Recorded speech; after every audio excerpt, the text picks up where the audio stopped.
Friday. It is Stash Wars Live. What's up, fam? Mike the Sig Slayer chilling here with Your Highness, Tony the Signature King. What up, my guy? Not much. Just ready for spring break. Man, spring break, we're killing it, man. We got a jam-packed Friday. I'm just so happy to have you here, especially after C2E2. I was so jealous. So I'm glad you're here. I was like, dude, I got to bring Tony back to unpack C2E2 a week later. And so we're going to talk about that. And then we got a jam-packed Stash Fam pick of the week. So if you're joining in, come on and join in. Please smash the like button and please subscribe. If you're on IG, holler at your boy. Oh, I got to put that on IG real quick. IG is live now. I had to hit the IG live. So, yes. So, all the people coming in on IG, I prefer you to hop over to YouTube because that's where all the fun is at. We will be giving away prizes later. So, just know, we already got comments already. Space Case Collectibles is in the house. Yo, I am glad you are in. We're about to have so much fun tonight. I'm going to talk about prizes later. Tell your homies to come in because you will need them to unlock this next prize. The key word on this one is, just so you guys know, be ready. Do I have it? To get your click it. There we go. Common Stash Wars Live. We're going to be doing that soon. So Common Stash Wars Live. I'm letting you know right now. I'm giving you a little hint. Peach. That's all I got to say. The prize is peach related.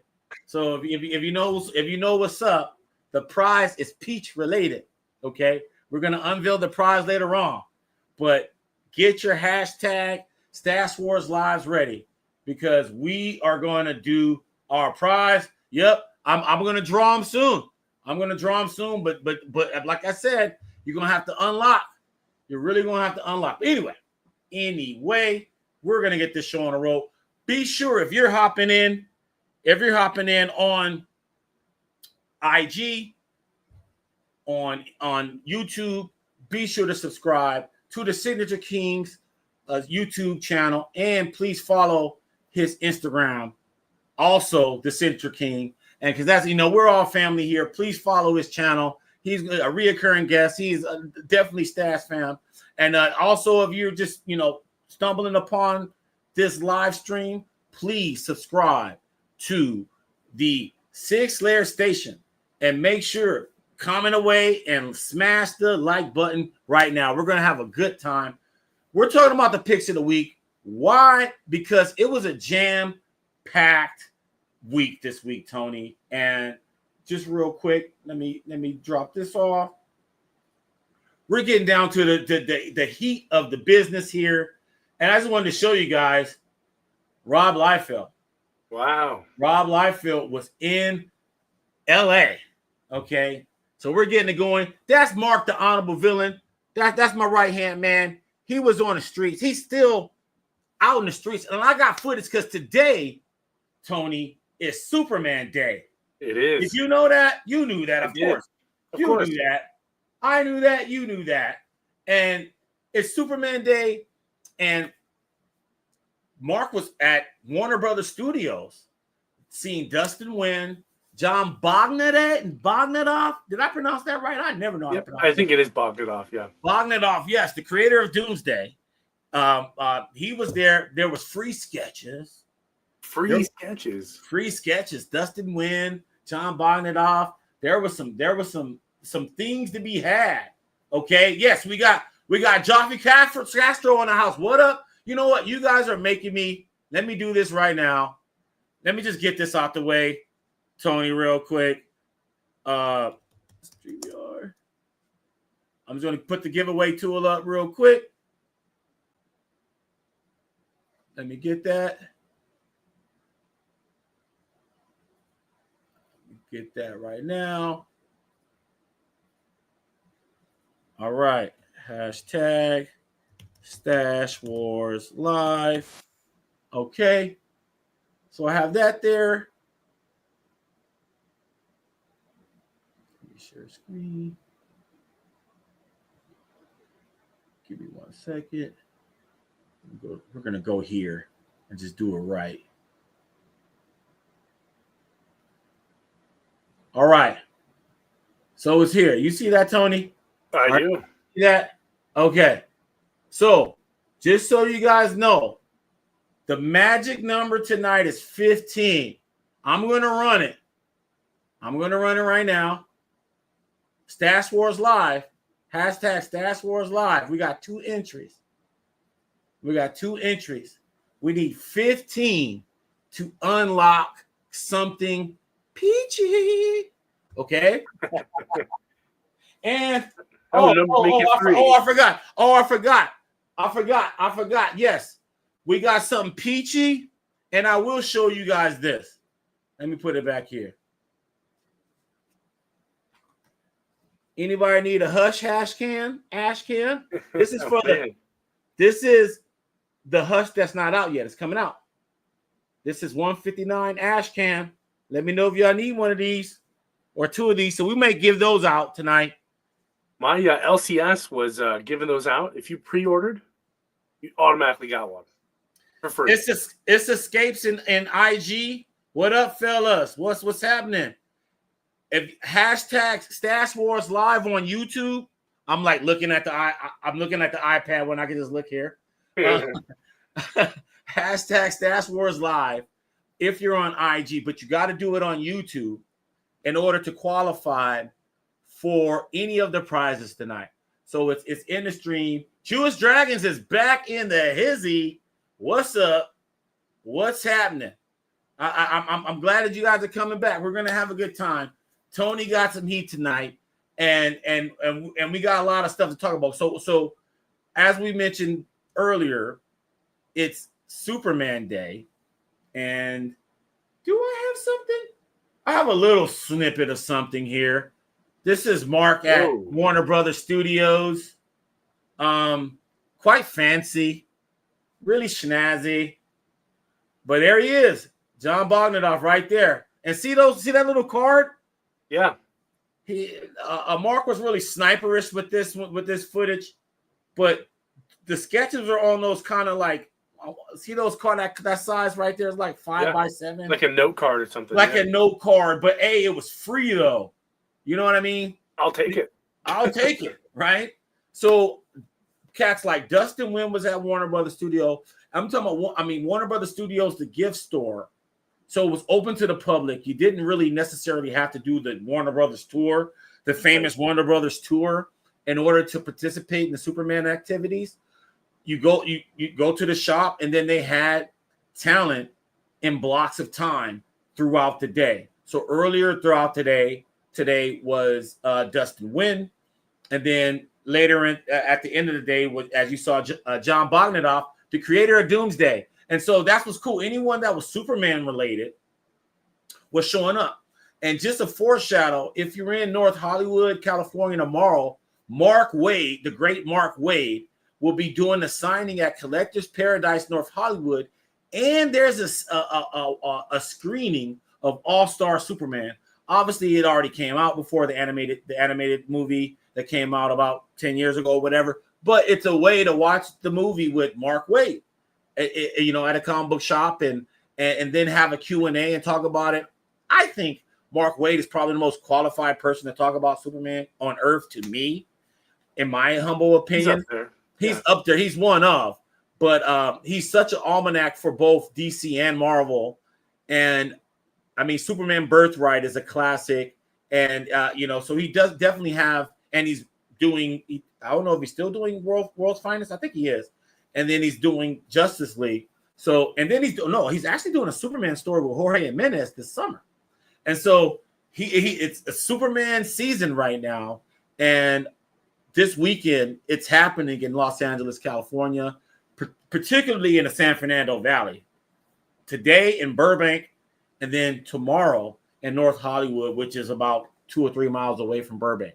So that's what's crazy. But then the middle of the week, Tony, we had a Liefeld sighting, okay? And that's why we had this as our thumbnail, because Youngblood is back in effect. I don't know if you're a fan of Youngblood, but this is Mark with Ro Liefeld.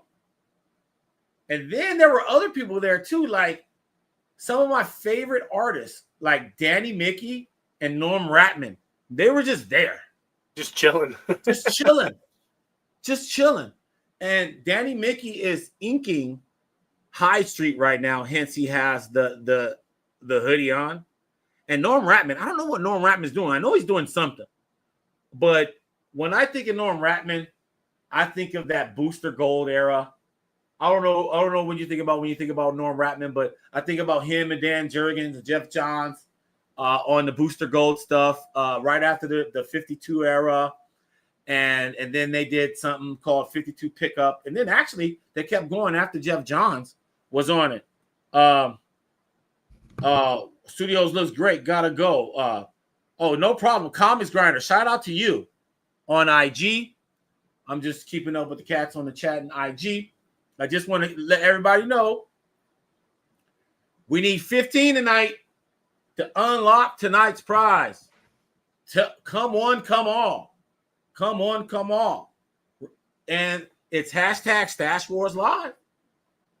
Let us know. Let them know. It's 5 people in the chat right now. It's 5 people.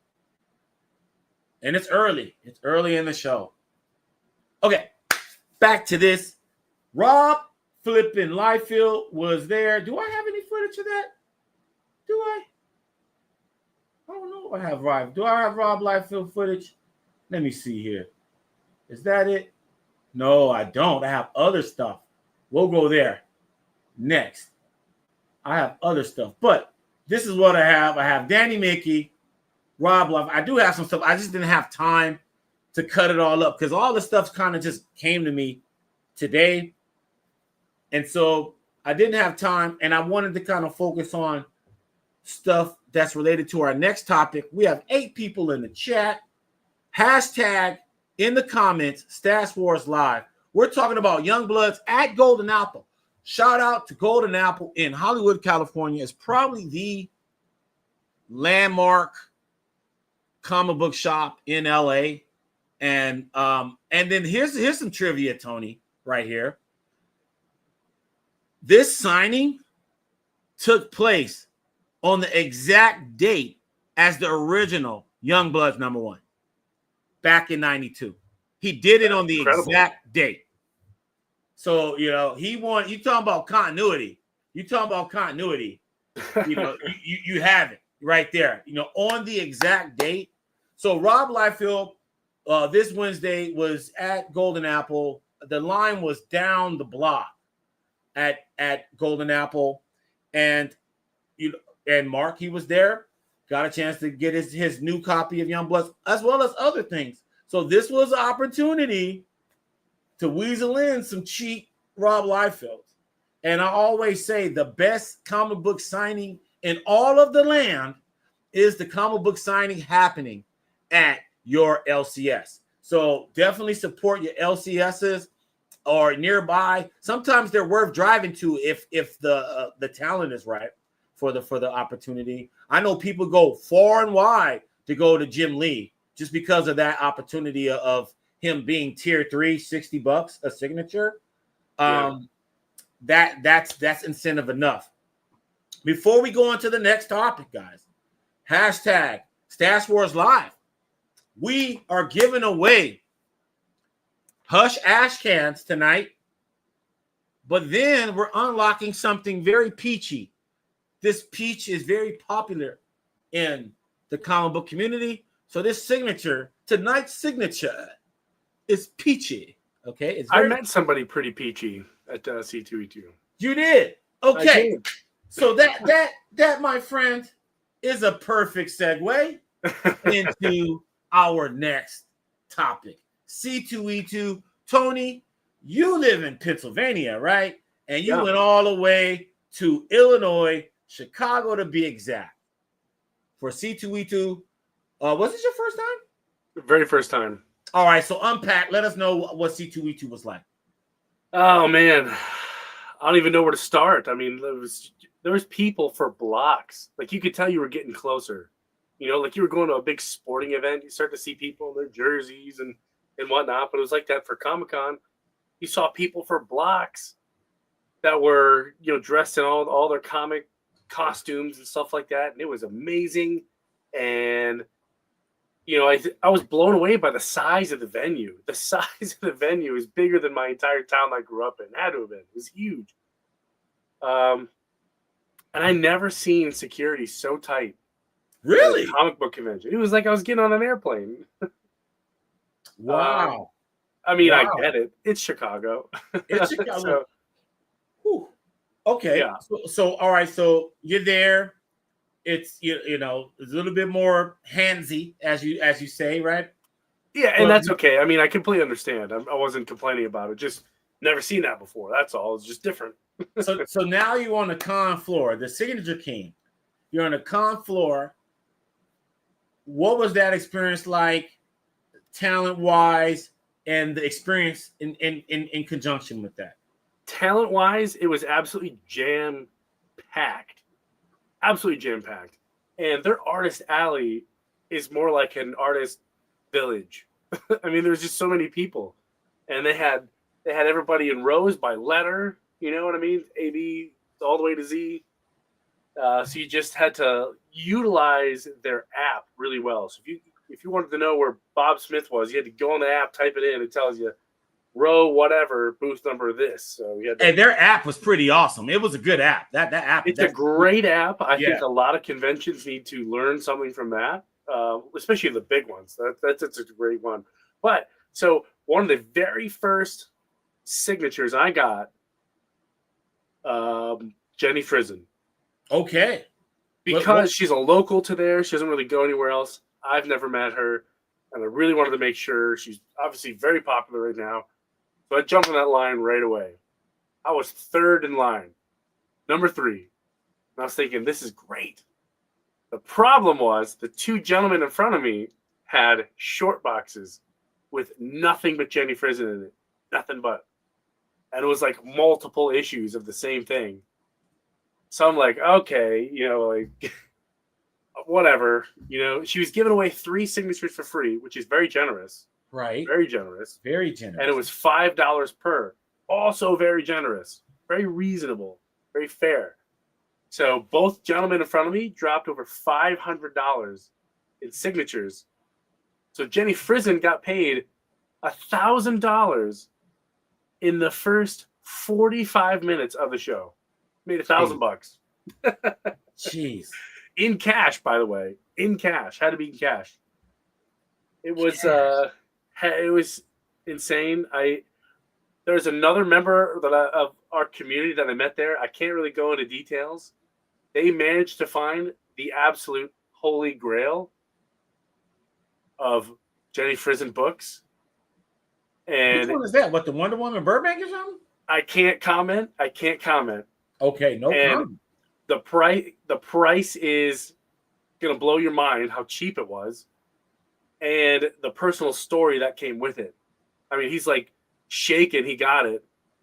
You know, it was so cool to be part of that. And I was with a few other community members, and they had a very similar experience. They're all snagging these personal goals at C2E2 that I got to witness, and that was incredible. But yeah, talent wise, it was jam packed. I met celebrities, I met comic book creators that I never got to meet before. That I've been doing this a long time. They never come out east. They always hang out west or hit Chicago.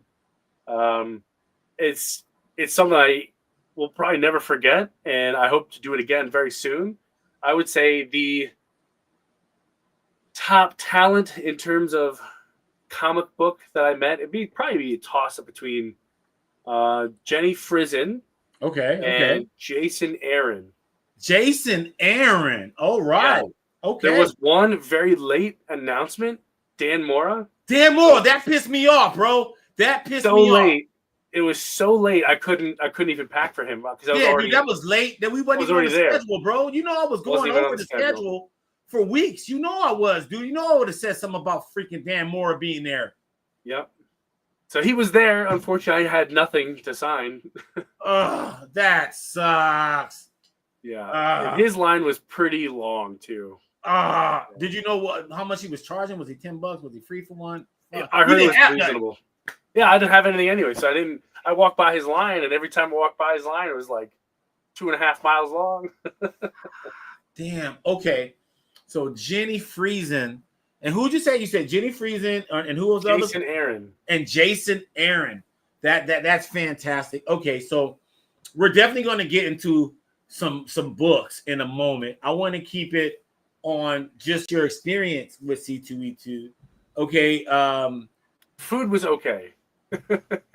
You talking about the con or like Chicago? The con food was okay. Oh, food, of course, was delicious. Of course, it was. Yeah, the con, yeah. That goes for most shows. But okay, yeah. So you said Jenny Friesen. Yep. All right. I want to stay there for a moment because there were a couple. You said there were a couple people, right, in line that had just multiples, duplicates. So you know they were retail, right? Yeah. Chat, let us know how you feel about that. Retailers in the lines masquerading as fans. And what I mean by masquerade, they're in the same line as us like everybody else. But I think that should be a different service altogether. Yeah. Whenever you start bringing boxes of stuff, that's going to eat into the actual runtime of the actual signing. Okay.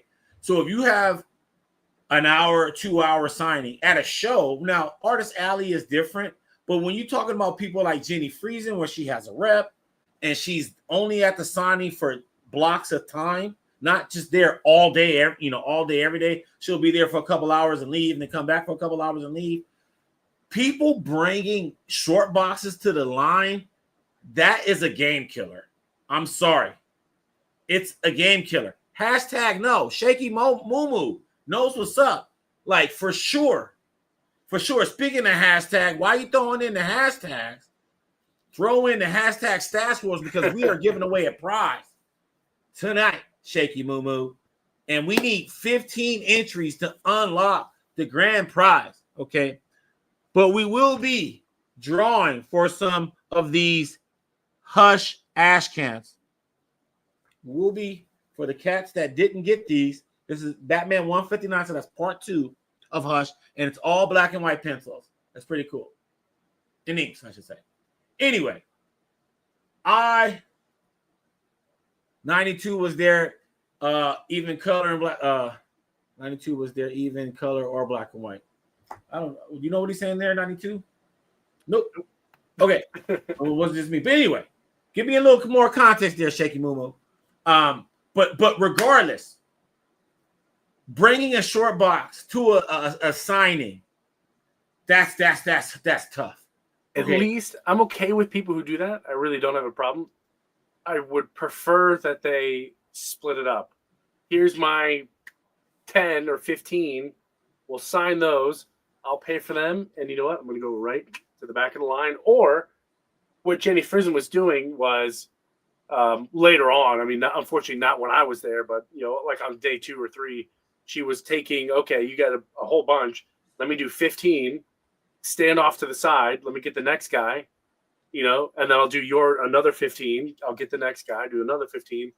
So, I mean, she was at least the second or third day keeping the line moving. Because some people like me, I only had 3.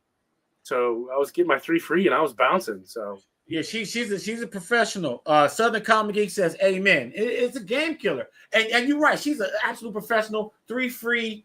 I don't know if it's Scott's Collectibles. I don't know if that's her team, but God bless them. They're doing God's work. 3 free. That's below tier 0. Okay. Oh yeah, that's tier negative. You know what I mean? You getting 3 free. Honestly, with how popular she is, if she was just charging $10 for one, I would be like, that's way more than fair. Now let's flip the argument here because you brought up perfect etiquette here. And I said purple because it's the regal color, the color of royalty. And we have the royal foils here with us tonight. And you brought up the perfect etiquette as a person of your esteem should say, which is, hey man, if you got bricks in stacks, you're not a retailer here. You're just a Sig Slayer like us here, okay? And you got stacks. Use your good comic juju, break it up, go at the end of the line, and then things usually pan out for everybody in line plus you, because people see things like that in your character. Now, if you're a retailer, though, I believe that there should be a different signing for that. I don't even think it should be in Artist Alley. I think it should be at a different time. Somewhere else. Somewhere else, not with the fans, not with the commoners. And then they knock their out. They can short box their ass to death, and it's already understood. And they can handle that away. To me, Comic-Cons are for fans. Okay. Yes. And once you're in that line, to me, and you're a retailer, now it's blurred now. Because now you're going, because the fans are going to not like that, because most fans don't even have that much inventory to bring, nor would they, because someone like you and me wouldn't want to just go haywire at the show in one sitting. I mean, at the line in one sitting. We know that person is there multiple days, and we just chip away at it, but with good etiquette, right? And so to me, the other part that's kind of upsetting is when the tables, the handlers acquiesce to the retailers and kind of like make us just kind of wait and just deal with it. And we got to just sit there and eat it and stare at them. Like, that's the worst part. So I really believe that if you have a short box, I don't care if you're a whatnot person, okay? I don't care what level of seller you are. If you got a short box and it's just all the same thing, where it's like 3 books and it's like a short box and it's just 3 different issues, and that's one thing, I'm sorry, dude. That's beyond OCD collector mode. My most OCD, I know Nike, Darkhawk fans that got just uber copies of Darkhawk #1s, and they don't got just short boxes of Darkhawk #1. You know, at some point, the OCD person has their limits. So if you have a short box and it's like just 2 issues, that's it, and it's just a bunch of duplicates, that's retailer action in my book, man. And there should be a place for that. And there's no shame in that. Make your money. But to me, for fans, that's not, it sucks, because we have agendas, right? We gotta be in line for this next person. And if we're in this line and it's going 45 minutes to an hour longer than what it should, and then it blows it for our next opportunity for the next signing, that sucks. You're number 3, so your early birdness, right, didn't even pay off. Yeah, it didn't even pay off. It didn't even pay off, dude, because the 2 people in front of you had like 20 people's worth of stuff. They need to make vendor bracelets more distinctive than paying customers so that they can tell who is a vendor. Hallelujah. Direwolf Comics. Okay. Everybody go sub up Direwolf Comics. Yes. I know the guy. Sub him up. And sub him up, and also put in hashtag Stash Wars Live. Try to get a prize, Direwolf Comics. Mark's ready to call in. I'll let you call in 1 second, Mark. Okay, I want to see what Jules Dragon's got to say. Give me 1 second, Mark. Agree on having separate processes for retailers and stores. Artists and particularly handlers should have a separate process / pricing whereby retailers contact them for SIGs before and after. Man, is it that complex? It's not that complex, right? Like, why do we have to feel like jackasses? Like, that's the thing that bothers me. Mark, give me 1 second. I've seen that at Baltimore plenty of time. I'll be in line and talking with somebody, and they turn around and I could see their exhibitor badge. And I was like, come on, man, why are you in line? You're here. Why are you in with a line? booth? Yeah, you're here with a booth, man. Like rules are different from you. Mark, use the link. Let me know when you in. Mark, use the link. So we're gonna while we're waiting for Mark, Mark, let me tell you about some things about C2E2 I really didn't like. There Obviously, you go. the lines. Okay, lines are awful no matter what. But I would have to say the biggest fail of the convention would have to be comic sketch art. Oh, they fail hard, and I don't think they realize what they did. So they put literally what they do is at Baltimore release, they put everyone on the same table, but it's like a really big table goes all the way around. That's okay. Mm-hmm. But what they did is they put everyone in one alley facing each other the whole way down. So we're talking, these are some of the biggest names in the game. We have Tom King, Mitch Gradis, they had Peach McHale, they had Jason Aaron, they had Joella Jones, like all right across the alley from each other. So as soon as the door opens, it was absolutely jam packed. Like you couldn't go anywhere. Ryan Alley was there with them, Charles Soule, all these big names that everyone's chasing. They put them right next to each other, right across the aisle from each other. So it was, as soon as the convention opened, like I said, it was hard to get through that line. Very hard. Because everyone was like, okay, I'm in line to see Tom King. Where's the line start? And they're like, hell if I know. Literally, it wasn't, I can't blame the staff. It was, they put him right smack in the middle of aisle A. And someone else across the aisle is also doing a signing. They don't know where his line ends either. It was just a mess. Some of the organization was terrible. But and what day was that? What day was that we experienced that? Was that 1, Friday? 2, and 3? So just period. Constant. It was constant. There were certain alleys you couldn't go down without waiting. You could, man, I need to get Bob, and he's like third in, but the line for Jim and Sam are 50 people deep and around the corner and down the hall, and it's like, I just want this guy. And you had to wait. So real quick, we got Mark on real quick, Tony, and we're gonna get back to C2E2, but we got Mark here because it's Superman Day now. Yes. Can you hear us, Mark? Yeah, what's up, guys? Can you guys hear me? Yep, I can hear you. Everything is good. So Mark, we got Mark the Honorable Villain on. Okay, Superman Day. What you got, man? Tell us something good. Man, it was a good day, man. I was playing hooky off of work, man, but gotta go to Superman Maybe Day. you shouldn't say that on the internet. No face, no case. That's true. No. Prove it was me. So saw Scott Koblish early in the morning, got a sketch from him, talked to Scott Koblish, talked to Dustin Wynn, got a sketch from him. And then me and Mike did an interview midday, and I had to run back home and then run back to the the Warner Brothers studio store to go see John Bogdanov. Bogdanov. Yeah, Bogdanov. We said it right. We were saying it right the whole time, Tony. Bogdanov. Yeah, Bogdanov. And he's the creator of Steel. So Dan Jurgens made Doomsday, but he created Steel though. But the first full appearance of Doomsday is John Bogdanov. Say it with me. All the syllables. But you just say John B. I know who you're talking about. By the time I got there, they cut off the line, so I didn't get a sketch from him. That's the one I did really want to sketch from. But and he was taking time doing everyone's. And then during his a little Korean man showed up, man. I think you guys know who that is. No? Who?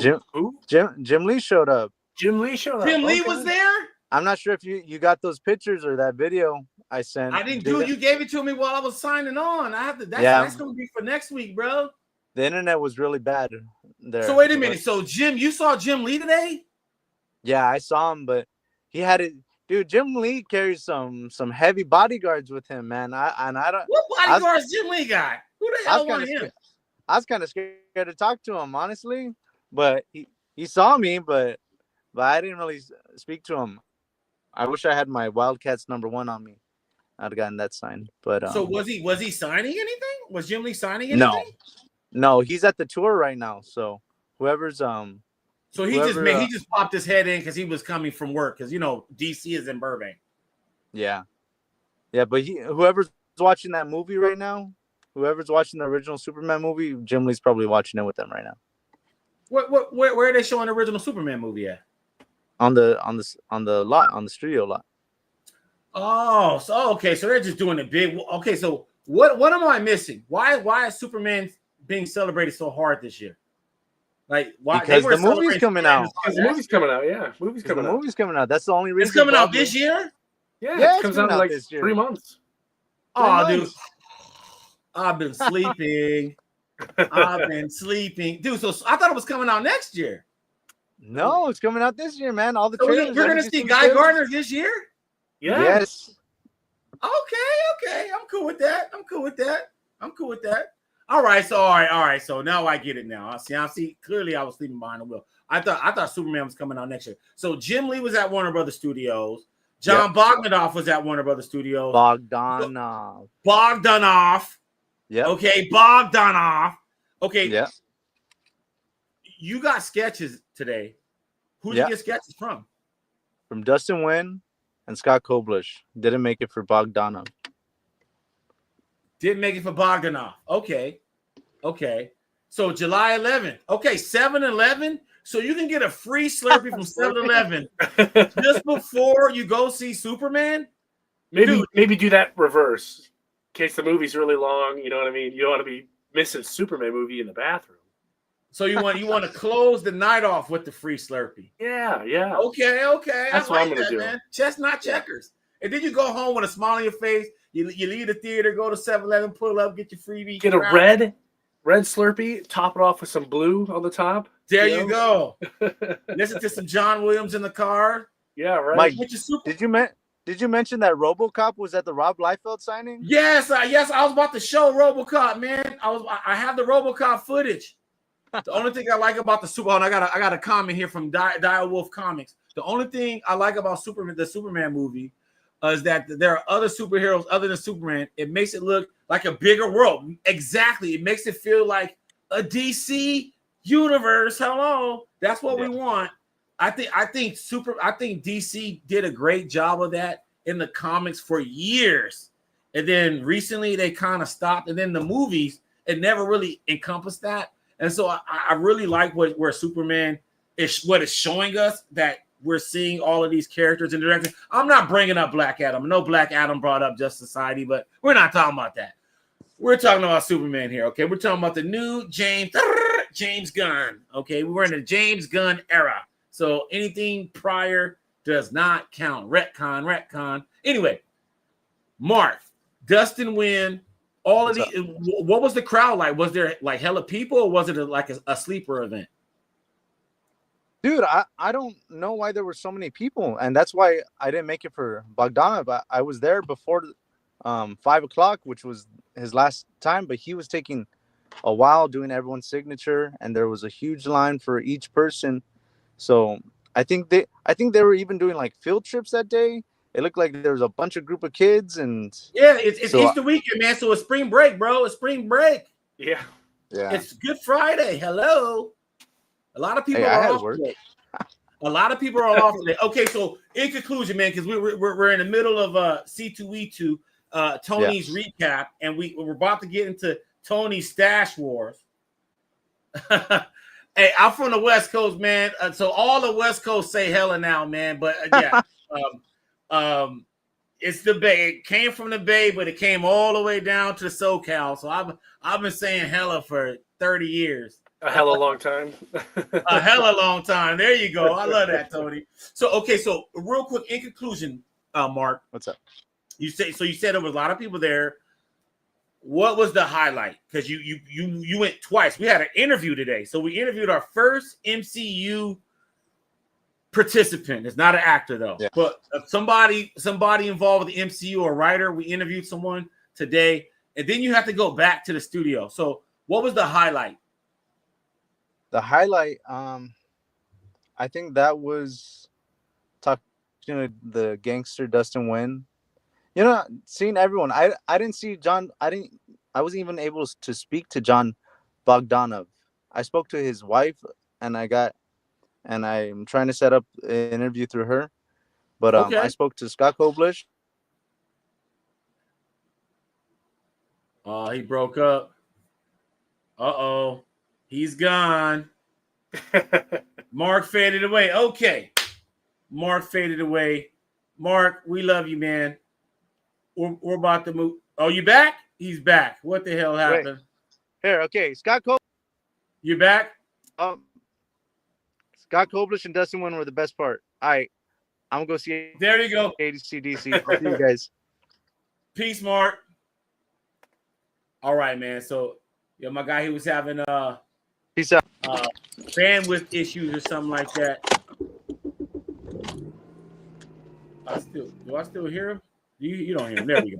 We're all going to the concert. We're all going to the concert. Okay, yeah, he's going to the concert. Yep. Anyway, okay, so back on C2E2. Okay, so we were talking about line etiquette. You were also talking about just the enormity of it all. Everything was kind of more upscale, more security, more everything. You said you mentioned that you also saw celebrities. So Yes. Talk a little bit about that. You had time to do that. So did you see like one or did you see multiple? I saw everybody in this photo. And that's the original Starship Trooper cast. So my family and I love that movie. So we went and saw everybody. I got my picture with Denise Richards. So that was pretty cool. Plus this cool group photo. Okay. That was a lot of fun. But man, one of the questions I love to ask just celebrities and did you hug Denise Richards? Hell yeah. I asked the whole crew, what props did you keep? Some people kept none. Some people kept like Dana Meyer kept just a couple hats, maybe some dog tags. And then I get to Mr. Busey. Okay. And he's a Busey, so you already know you're in for a wild ride. So this is the son.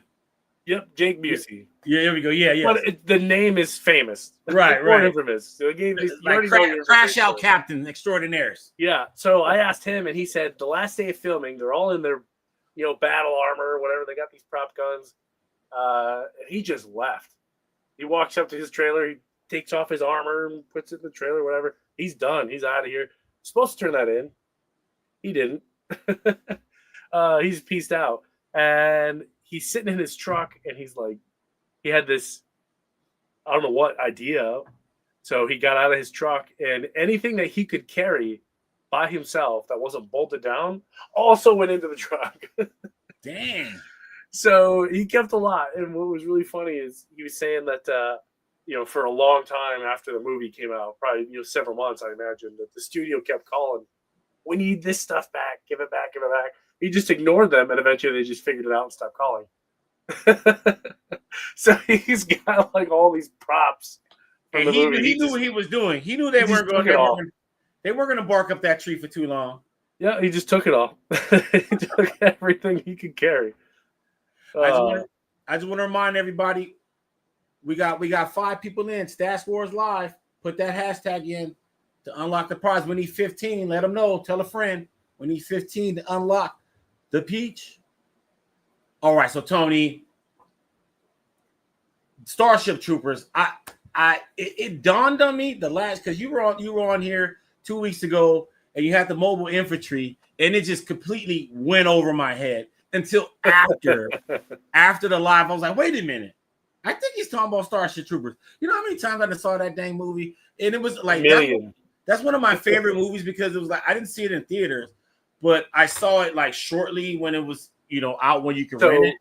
Speaking of theaters, back in the day when you saw it when it was a brand new movie, you got a comic book with it, a movie adaptation comic book. Really? Via Dark Horse. Yep, I got one. And I had the whole cast at C2E2 sign it. Well, we're gonna get to that. You're gonna show that tonight? Okay. It's currently in the hands of Beckett / CBCS. Oh, something like that. I gotta authenticate that. Yeah, that's your comic book in Carbonite. That was I was. Yep. That's your comic book. Along with a few others, but I was like, this is literally a once in a lifetime opportunity.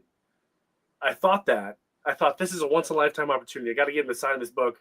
Well, it turns out it's not a once in a lifetime opportunity. They're coming back to a convention in my hometown. Oh wow. So I was like, oh great, I could have just waited, but whatever. Hey, but you never know. Like maybe not all of the people that you saw at C2E2 will be in your hometown. Maybe it'd be like a couple of them. So you take advantage of the opportunity when you can. I did, and I'm glad I did it. And it was so fun just hanging out with Casper Van Dien, Johnny Rico. Dude, I just walked up to him. There was 0 line for Johnny Rico. 0. And I got to hang out with Johnny Rico for like 15 minutes. Just BSing about Starship Troopers. Super nice guy. Yeah. And what was the line like? Was it crazy? The only one who had a ridiculous line was Denise Richards. Everyone else you could just walk right up to, and you'd be out of the line in 20 minutes or less. Very reasonable. Or some people, like Casper Van Dien or Michael Ironsides, a lot of times their line was empty. Because I think a lot of people were anticipating a big line on Saturday, so they did everything on Friday. So Saturday, you could it was high five, hanging out, get your selfie with them. No one would bother you. It was great. I've never seen that before. It was so fun. We're chilling here with Tony, the Signature King, and we are doing a C2E2 recap. C2E2 was last weekend in Chicago, Illinois, and he met the cast of Starship Troopers on the Starship Troopers comic book. He got that Sig that you only could have got it at the release. I mean, obviously you could get it at other devices now, but originally back in the day, you got it at the release at the theater. And my man, the book is in carbonite. It's about to be slapped in short order. Everybody signed a different color. So I'm excited to show everybody. So it was really cool. Everyone kind of did their own thing. It was really fun. Was that coordinated by you or they just did their own thing? Just happy coincidence. I've seen another gentleman who I won't spoil who it is because he's really famous in the community also was with me, and he had a lime green, like an alien blood green, and he chose it that way because it was the blood of the arachnids in the movie. So I was like, dang, I didn't even think of that. That's a good idea. I just want to show a couple other. This is my boy Sean. Shout out to my boy Sean. Comics 2099. Now this is a Dan Mora. You talk about Dan Mora. Oof. This is the original cover to a Hush variant. So this is Batman 158 cover by Dan Mora.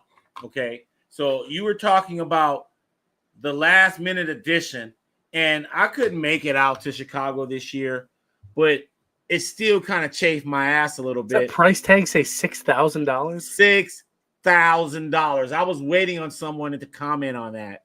Okay, but look, now just to let you know, okay, just to let you know the difference in status, Tony, real quick. This is a cover, okay? There's not a page by Jim Lee in Hush that's $6,000, okay? so a regular ho-hum, BS page is $7,000 and up, Jim Lee. This is an actual cover, okay, to the issue. And it's still less than a Jim Lee regular ass benign panel page.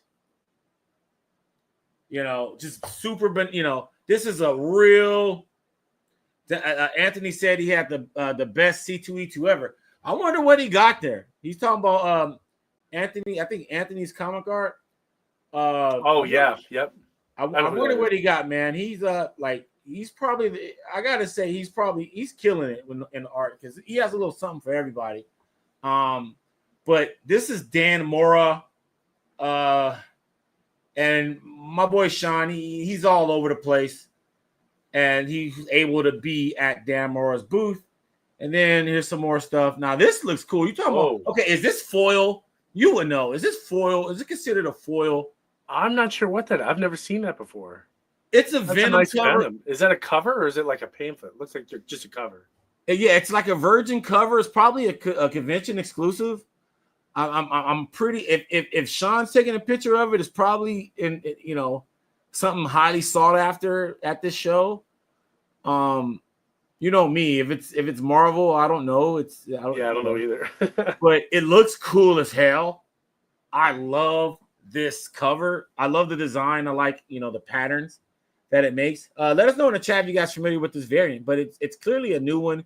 It was from C2E2 last week, and as you can see, they're all out. So he was probably at the retailer's table, where he could just wallow in them, So yeah, I thought this was cool, but it could be a regular print. It looks almost like it could have a foil finish to it, but I could also see it just being a regular gloss cover. And then we got Jeff Darrow. He was there at C2E2 as well. People know him because he did a lot of the design work for the Matrix. He does a lot of indie stuff that's not my radar. We got Tanito73, aka Nelson _ Tino73. Hey fellas, quick hello, still at work. What up, homie? He's on IG. I just have to say what up to him. But yeah, so that's Jeff Darrow. And then really quickly, hold on. Since we're here, really quickly, then I have this. There was a Sean Gordon. There's Dustin Wynn. This is at C2E2 as well. And that's Sean Gordon Murphy. I saw his booth. He was another super late addition that unfortunately I missed. I was kicking myself for it. But I know right where he was sitting too. And his line, surprisingly not very long. That'll be my mistake forever. And you never met him. And the thing never about met him before. The thing about Sean Gordon Murphy too is he's like 5'3". Oh my God! Come on, yeah. man. Don't tell me that. Yeah. I missed him. Yeah. Why did you say he's $200 per? A little bit. Okay, maybe that's not bad. No, man, it has to hurt, bro. I had to make it hurt. Nah, he's 5'3", and then he's like, I think 5, but he's like he's tier 1. But when you do 5'3", like you're in the negative, like you said, man. You're doing God's work at that point. But yeah, this is for the people that's hopping in. Just want everyone to know. We're looking for more entries to our giveaway right now. Put hashtag Stash Wars Live in the comments right now. Let us know. Well, I want to do the reveal. We got 7 people. We have 7 people in right now. Let's throw in some more Stash Wars Live in the comments. We're giving away stuff. Have I ever been to Huntsville Con? No. I need to know Huntsville. Okay. I'm across the Mississippi. I don't know that geography yet. Where's Huntsville? You know where that's at, Tony? Alabama, I believe. Okay, nah, never. Okay, so it's Huntsville worth going to? Is the question. You know me, SCG. We's bougie. It's gonna be some blockbuster. Either some old school heads there, or some good new school heads. You know what I mean? That's what we're looking for. But yeah, just going back to this real quick. It's the only video clip I have of C2E2. North Alabama. Okay, all right, man. Well, I might have to go.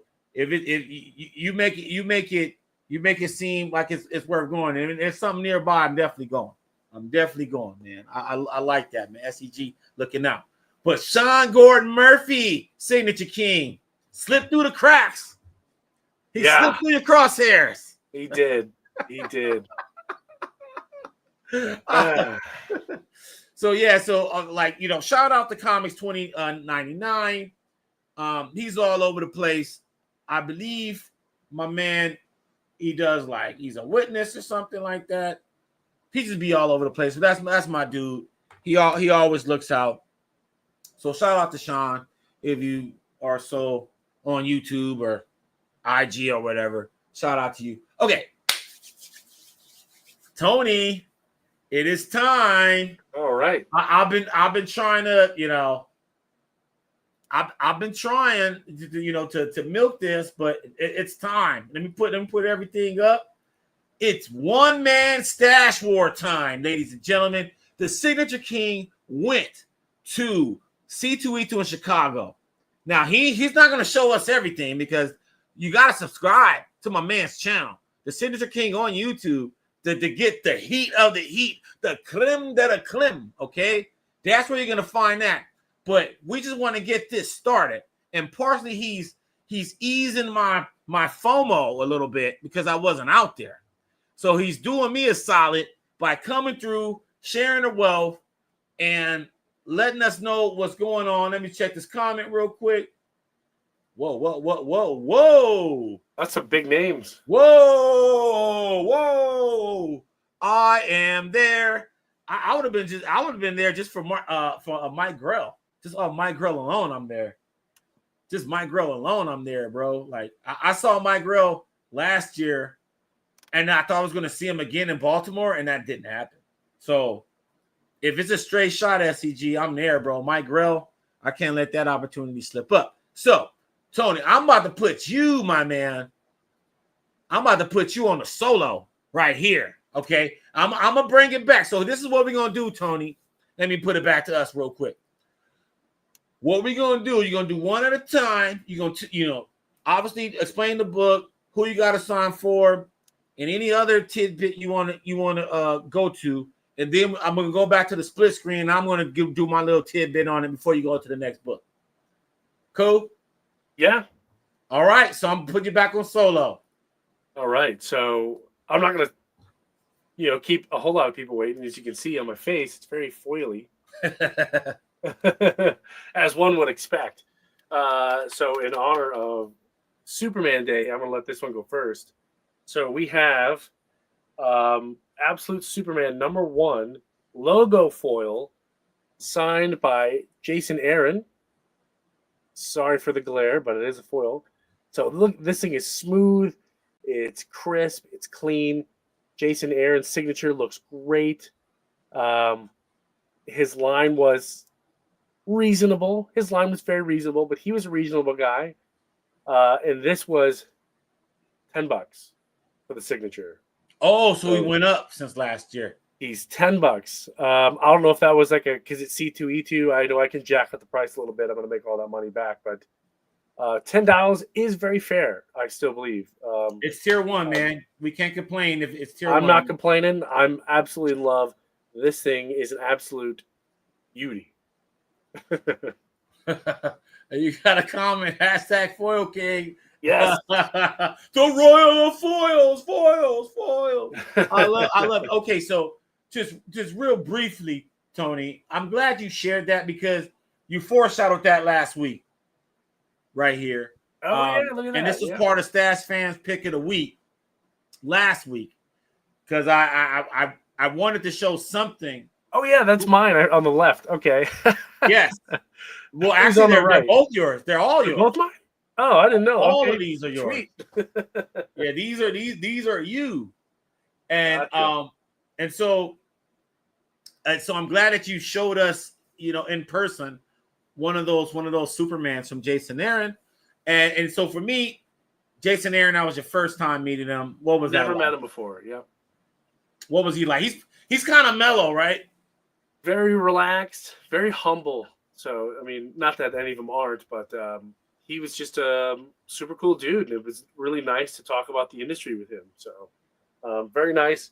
He understands line etiquette. So he was like, hey, man, I got to stop. I got to keep going. I had a lot of line. I understood. Yeah, he's very approachable.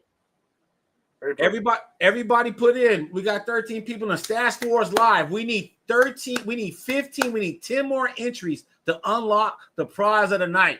So we got enough people right now. We got enough people in the live right now. If you put in Stash Wars Live, we will unlock a peach. So do that. Stash Wars Live. Tell a friend to unlock this next signature. Okay, so right now we're chilling with the Signature King.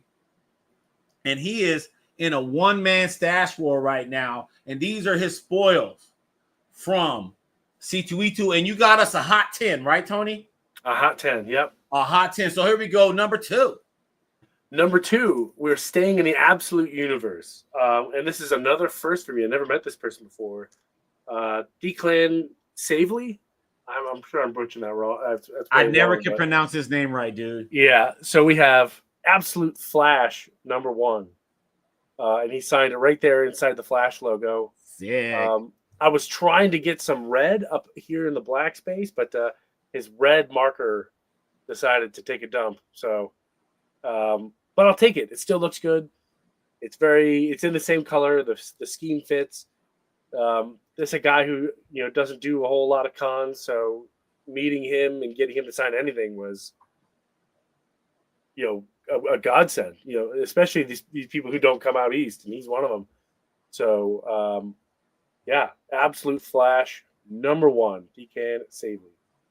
Man, that is fantastic. I know I've been to shows where he's at, but I can't say I met him, Tony.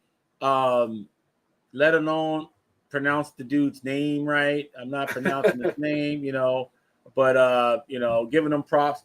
Make sure you guys, if you guys are on the live, smash the like button, subscribe to the Sig Slayers Station. Just a quick little recap. We are unpacking C2E2. My man Tony, the Signature King, is giving us a spoils. He's showing us 10 of some of his books that he got signed from last week at C2E2 in Chicago, and just in between each one, put in. We have 14 people in. Hashtag Stash Wars Live, and we will run and unlock our prize of the night. I'm gonna do a reveal soon, probably at 5, Tony. At 5, we'll do the prize reveal. But right now, put in. It's free. Stash Wars Live right now.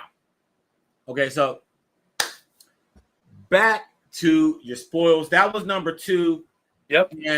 And I have to say that, one question I want to ask, because you brought up something about the declan. I don't know his name. One, I love the signature placement. Was that your choice? Nope, all him. That was fantastic. The signature placement was fantastic. And strategies. Okay, how much thought goes into strategizing for your signatures? Do you just go and let the chips fall where they may, or do you have a plan? I mean, for the most part, I have a plan, but unfortunately, sometimes there's some covers where there's just so much going on, you kind of can't. The best thing you can do is, hopefully they got a decent color. I still run into this. A lot of artists, unfortunately, some of the biggest rule breakers, they only have black as their color for a signature.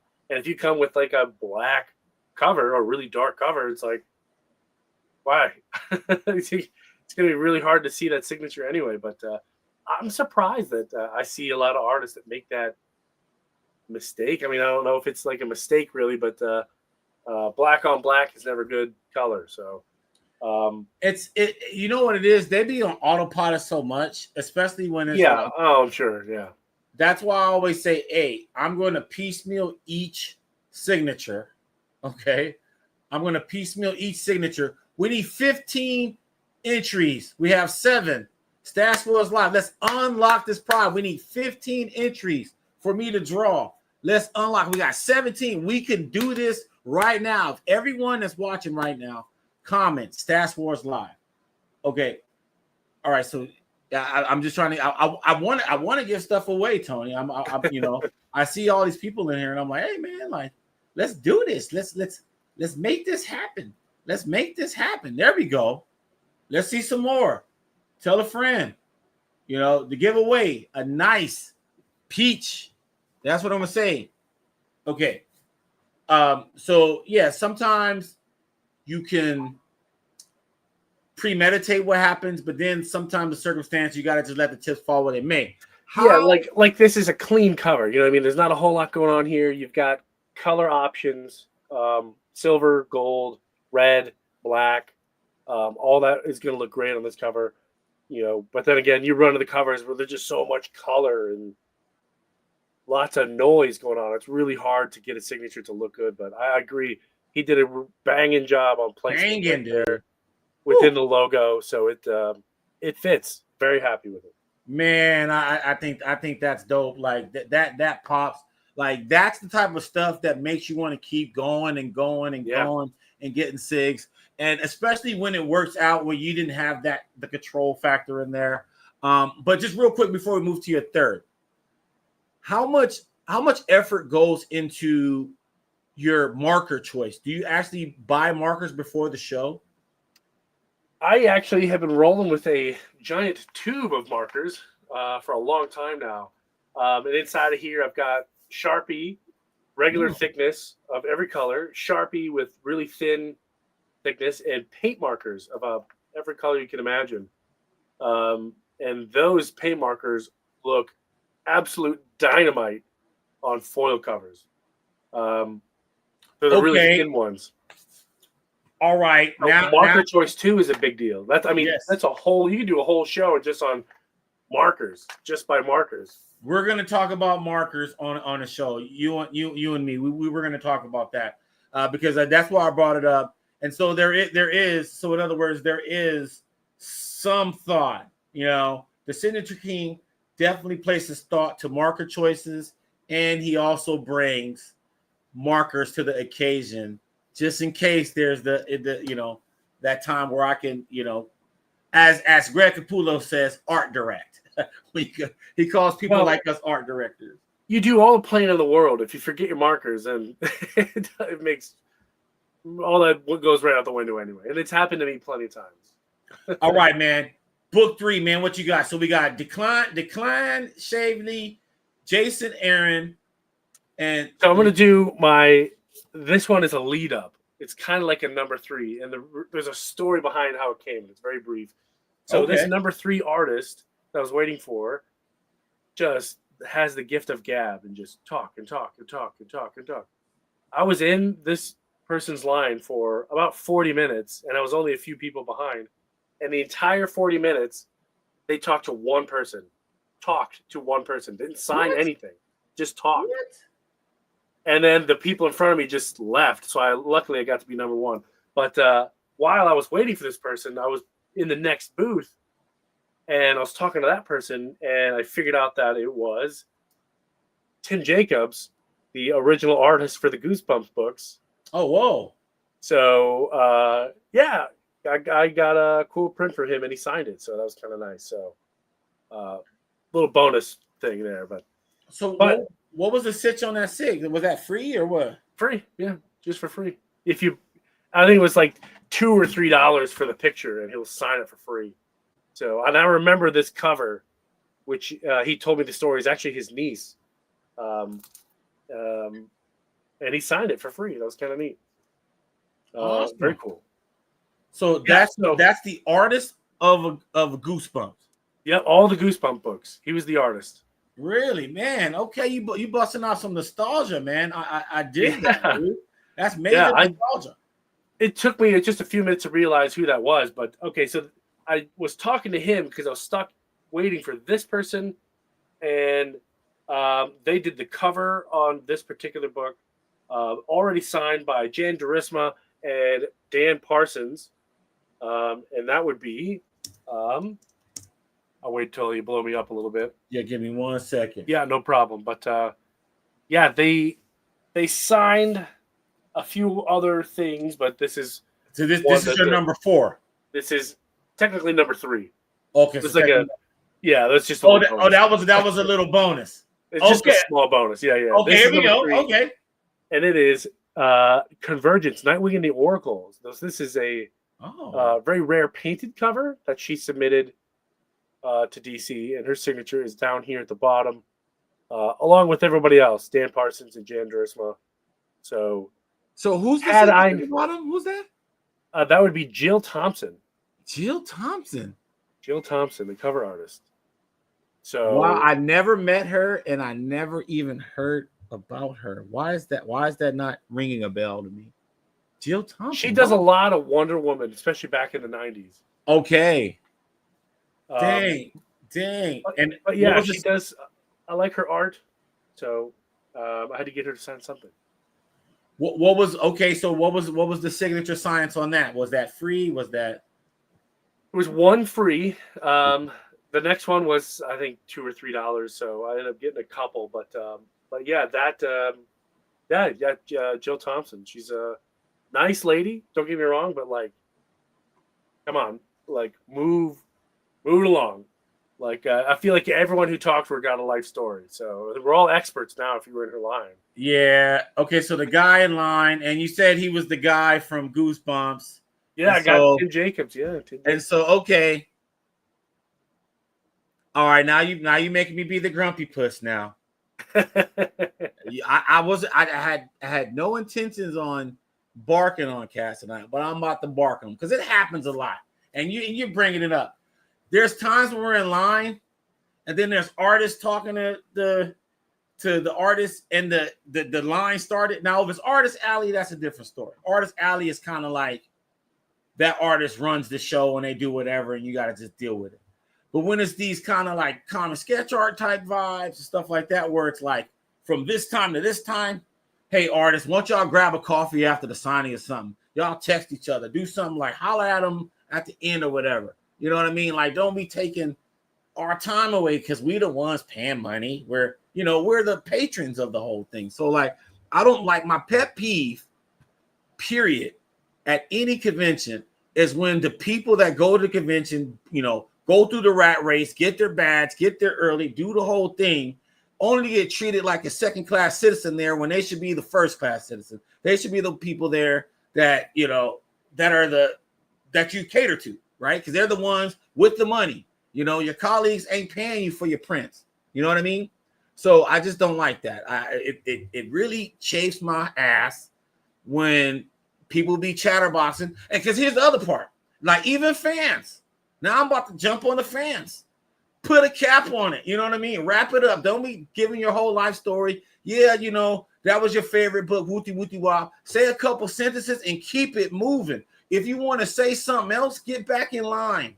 Okay. I usually cut it at 1 minute after my last signature. So if I had 2 books, talk the whole time, but after he's done signing my last book, I try to keep it 1 minute or less, so I can get out of it. Yeah, like to me, my rule of thumb is this. My rule of thumb is talk to the artist for as long as that person is signing your books. Absolutely. Okay? Yep.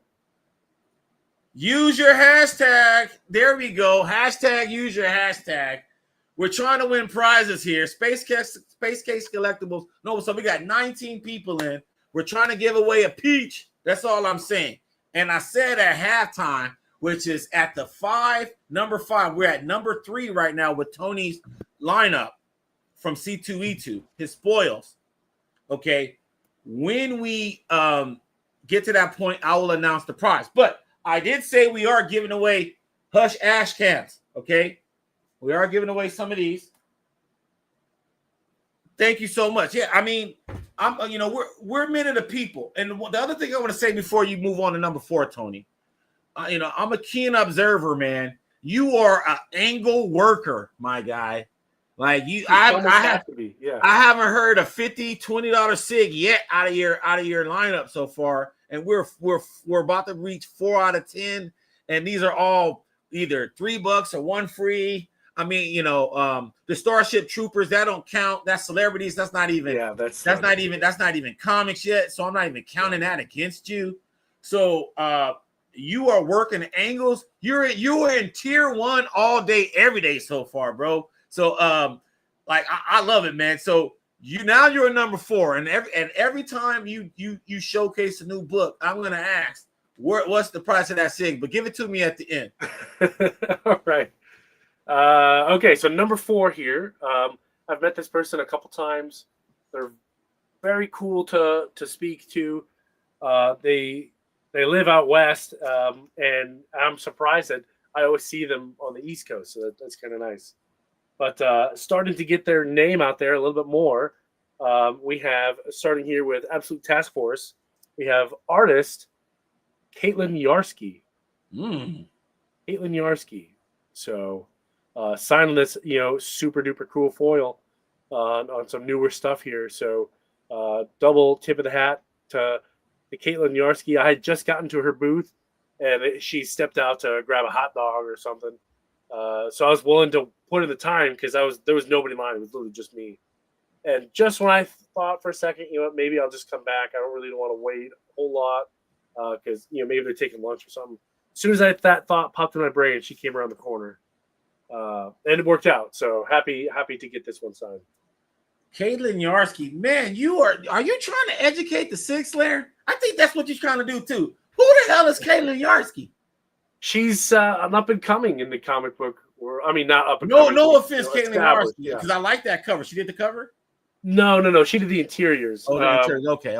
This is a Dan Moore cover. I guess I did bring a Dan Moore cover. Oh, that yeah. That hurts when you had one and didn't even realize it. That's okay. But yeah, she does a lot of interiors. She did some covers for, I think one of them. No, that was Lee Weeks. But yeah, she does a lot of interiors. So that's always nice. But I expect to see more work from Caitlin Yarsky in the very near future from DC. Man, you are educating me. Families, put in hashtag Stash Wars Live. We need 15 entries. We need 7 more entries, guys, to unlock the prize. Hashtag Stash Wars Live. Respect for him pulling out an interior artist. Exactly, man. Hey, Albert Bells, he's doing this thing, man. Like, and the other thing is too, man. Like I said, Tony, you're like working the angles, bro. You're really working the angles with these. What do you think this one costs? I'm gonna say it's free, dude. You're going your pattern. That's You're a right. freebie. That's a free one. You're right. That's a freebie, bro. Like I'm sensing your feng shui, and I dig it, man, because you're showing everybody out there that complains about signatures. You went to one of the premier conventions in all of the land, from sea to shining sea. C2E2 is one of the top 5 conventions in all of America. Somebody correct me if I'm wrong. C2E2 got to be in the top 5 as far as. Yeah, I think it is number 5, but yeah. It has to be in the top 5. Yeah. It has to be in the top 5, dude. It has to be. Okay. You go there, you are almost at number 5. And just to show all of the people that are in the live right now, most of the people exist here or less. Tier 1, your people have all been $5 or 1 for free. This dude is giving you guys a clinic. The Signature King is giving you guys a clinic on how to work the angles. I don't want to hear you guys bitching, okay? Stop bitching. Hashtag no excuses. Get it done, okay? This man is working every angles. He's craftier than Charles Oakley on the block, man. The New York Knicks. This dude is doing it, man. This dude is working all the angles. Your Highness, you are telling them what's up, okay? So number 4 was free. I think all of these joints was free, right? Like besides Jason Aaron was 10. There's some signatures I did pay for, but I'm saying, okay, I'm talking about so far. We're at number 4, and we're going into 5, right? Yep. So far, you're only $10 in. Well, we're gonna add $10 to that because this person was $10. Okay. Still, again, very fair, very reasonable. $10 is nothing. But I really enjoyed talking to this person. Turns out we have a lot in common. He lives not very far from where I grew up as a kid, so that was kind of nice. We speak the same language. We go to the same convenience store for terrible gas station pizza. So that's always good to know. But yeah, I learned a lot about this person, and it's really cool now that I learned what I learned, and that is Benjamin Piercy on Green Arrow Rebirth #1. This falls into the category of they only had black ink. So Benjamin Piercy only had black. I was hoping for green. I had a green, but it was really on its last legs. I didn't want to risk it. A green paint or green translucent? Both. Okay. So I really wanted to test it. I wasn't going to do it, but yeah, super cool guy to talk to. $10 per, very fair. He's got some keys to his name, so if you get him to sign some of those keys, I think that's you're still, if you're investing, you're still coming out on top. So Benjamin Piercy, $10. Green Arrow. You keep that up, shoulder. That's Sig. Now you said it's on a black. Yep. I think that works. And now green, I would say green, yeah. Now with paint markers, because they have an overbearing presence where it's gonna pop no matter what, Yeah. you can go with green and that's gonna work. But if we're going with traditional Sharpies, his product placement, his signature placement Right on the forehead. right on the forehead, but that's where the contrast is at. So that's where that black marker is gonna stick out. And he did the right thing. For in the black, you know, he's gonna do like a side angle green. That's what I was going for, but that shit would have been pimp. Now you talking about something pimping, okay? Yeah. Now gotta bring some Poscas. Now, okay, now we're gonna unpack this, but we gotta talk a little bit about markers right now because it's coming up. And I just gotta say, I'm a fan aesthetically. I'm a fan of paint markers. But if you have more than 3, it gets very dangerous on the drying. And unless you're like, you know, an octopus and you got all these hands, you can't stack those books. They need to dry independently. Yep. And if you have more than 3, motherfuckers are waiting behind you for their turn. They can't wait for 3 minutes for you to let those joints dry.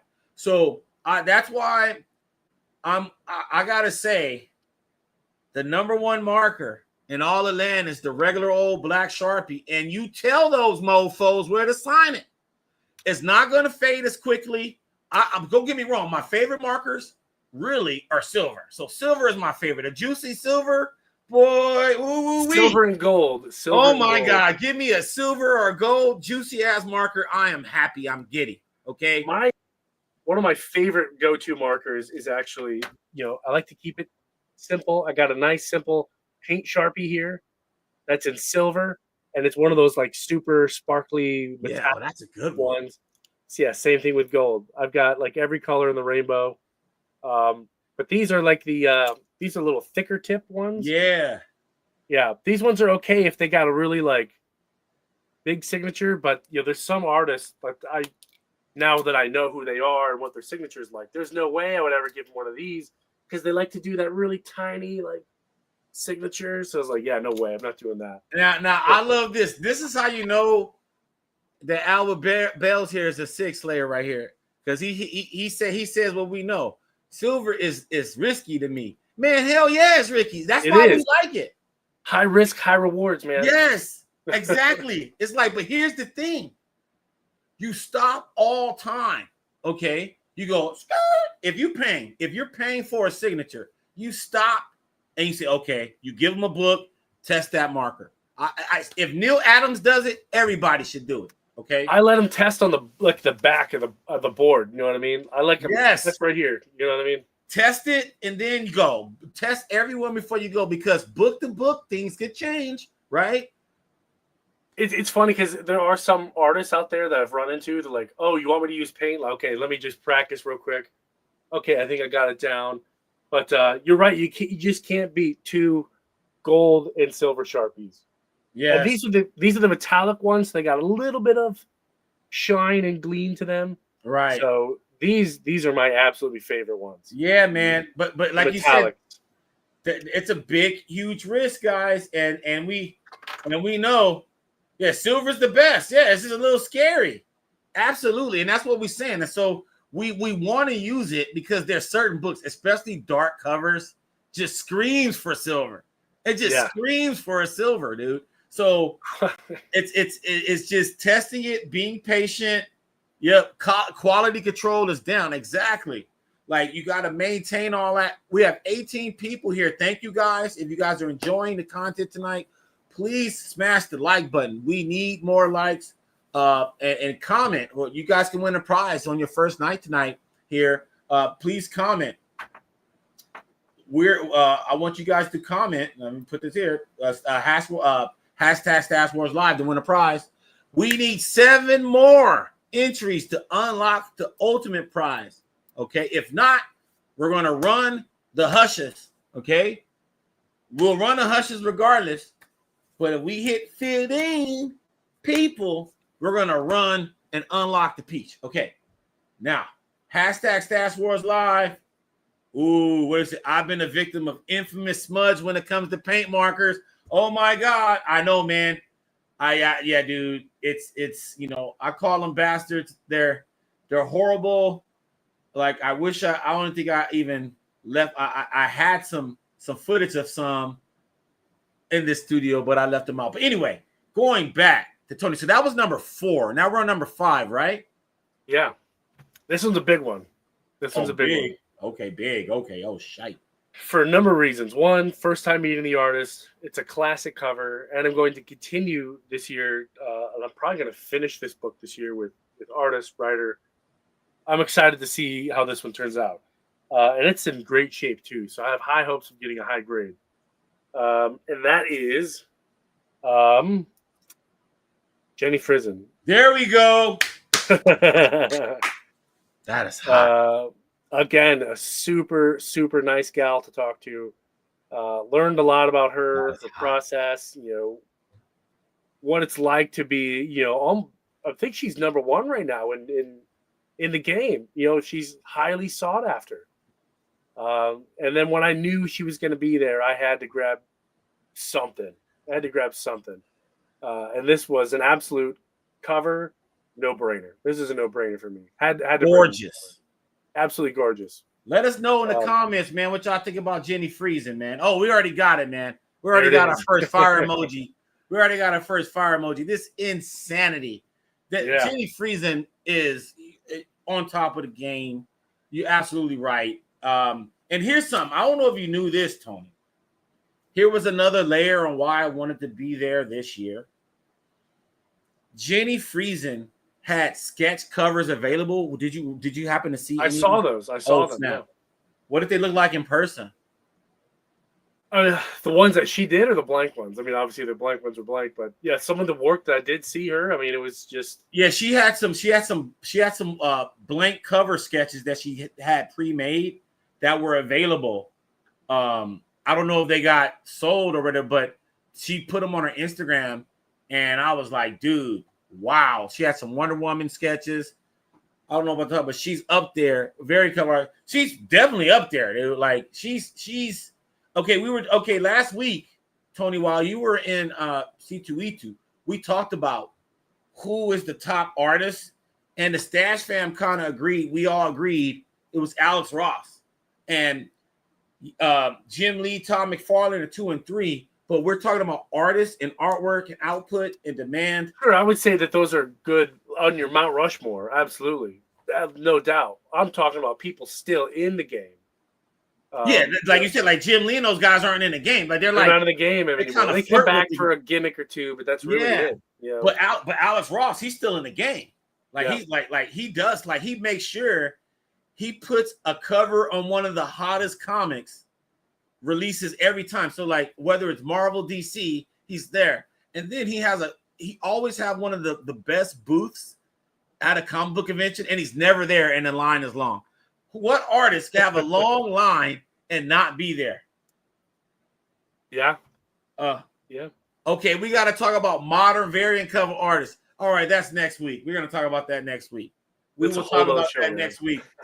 Yeah, man. Compton Pops, he suggested it, and that's a great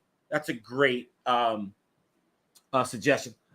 We need 7 more entries.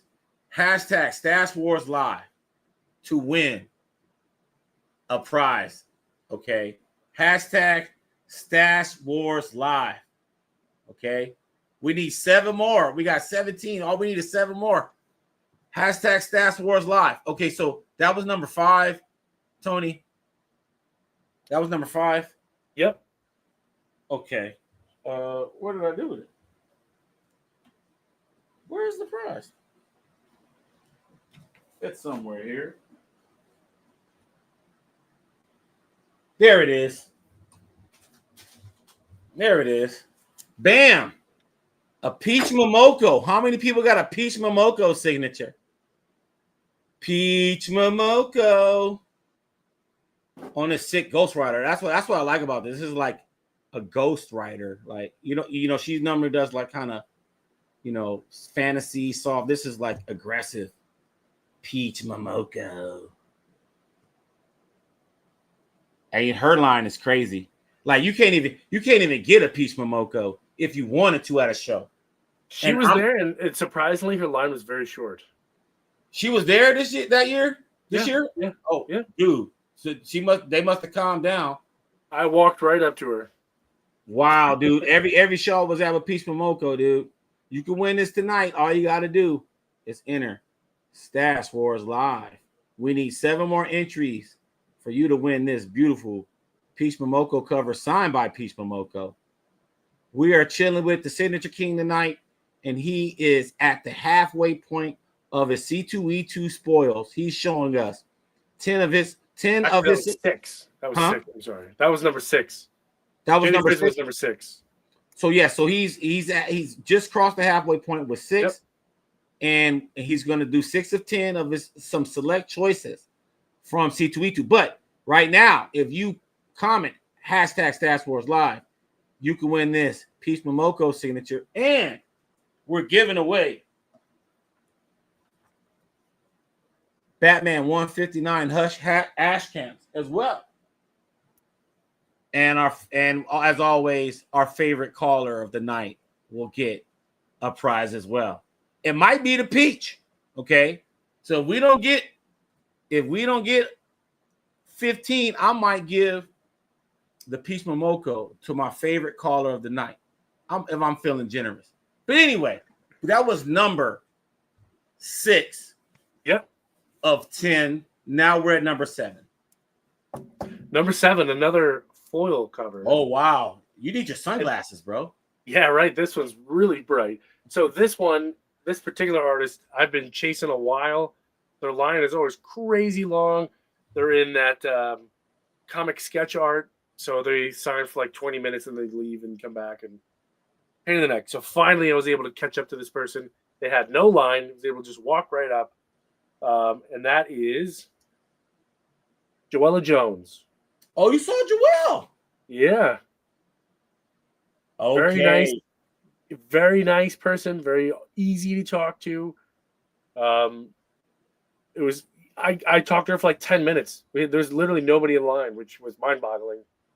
But yeah, I was surprised I got it. So there it is in its beautiful, shiny glory. I've always wanted to get this one signed. So as a big foil collector, this one's really been bothering me. So finally happy to knock it off the list. It was absolutely blinding you.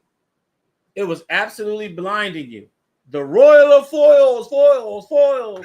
Joelle Jones is one of my favorite artists of all time. And you know what? She did some pimp shit at C2E2. So she was at the show, obviously. But then she went to her hotel and she sold a bunch of art on Calf Plus on YouTube. So she was with Bill Cox, I believe, Saturday afternoon. When'd you see her? Friday or Saturday? Sunday. Oh, you saw her. Oh, you caught her. Okay, so it was all right. Signatures that was a buzzer shot, nothing but net. Wow. So yeah, you caught her on a low key Sunday. Okay. Yeah. Okay, you caught her on a low key Sunday. Oh, so tell me about Sunday, because I'm actually, I go to Sundays sometimes. Normally I don't. Normally I always go to Sundays. Always go to Sundays. Give us your philosophy on Sunday. Sunday is the best because if you're looking to buy, people are looking to deal because they don't want to lug their stuff back home. They came here with all these books and stuff, especially for vendors. They just want to unload their stuff and make some cash. So I've found that people are more willing to wiggle and barter. And the crowd obviously was big on Friday and Saturday, so it's not as big on Sunday. And you can what I like to call black ops, in and out signatures. Shorter lines, less crowds, more discounts. Yep, absolutely. Man, so Sundays, I always make sure I go on a Sunday. If I'm going one day of the week, it's a Sunday. Bro, you are giving these cats juice. Are you guys listening to this, man? The Signature King is dropping science on you guys, letting you know what to do. Now, this might be conventional wisdom, but not necessarily, Tony, because some people get con fatigue after Saturday, right? I mean, man, I was 100% Friday to Sunday when they shut that door. Man, the Signature King, he let you know he is not sweating in his kingdom. I love it, man. So that was number 6, 7, 8 now. Yep. Now 8. we're on 8. 8 is another good one because it's also very foily. Man, you need the eclipse glasses. Yeah, I definitely do. And we're coming back to DK and Savely on All-Star Batman #1. Oh, that's what I know him from. Oh, that's a good one too. So he did the another interior artwork guy on All-Star Batman #1. This is the 2016 New York Comic-Con exclusive.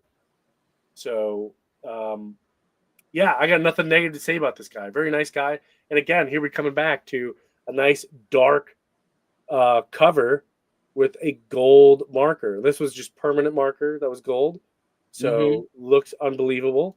I'll take it.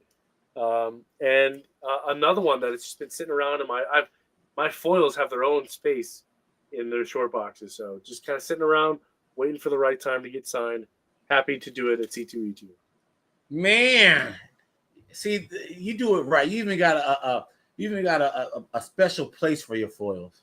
You know, yeah, a special heaven for the foils. Short boxes. These are all foils. That's all foils. That's all foils.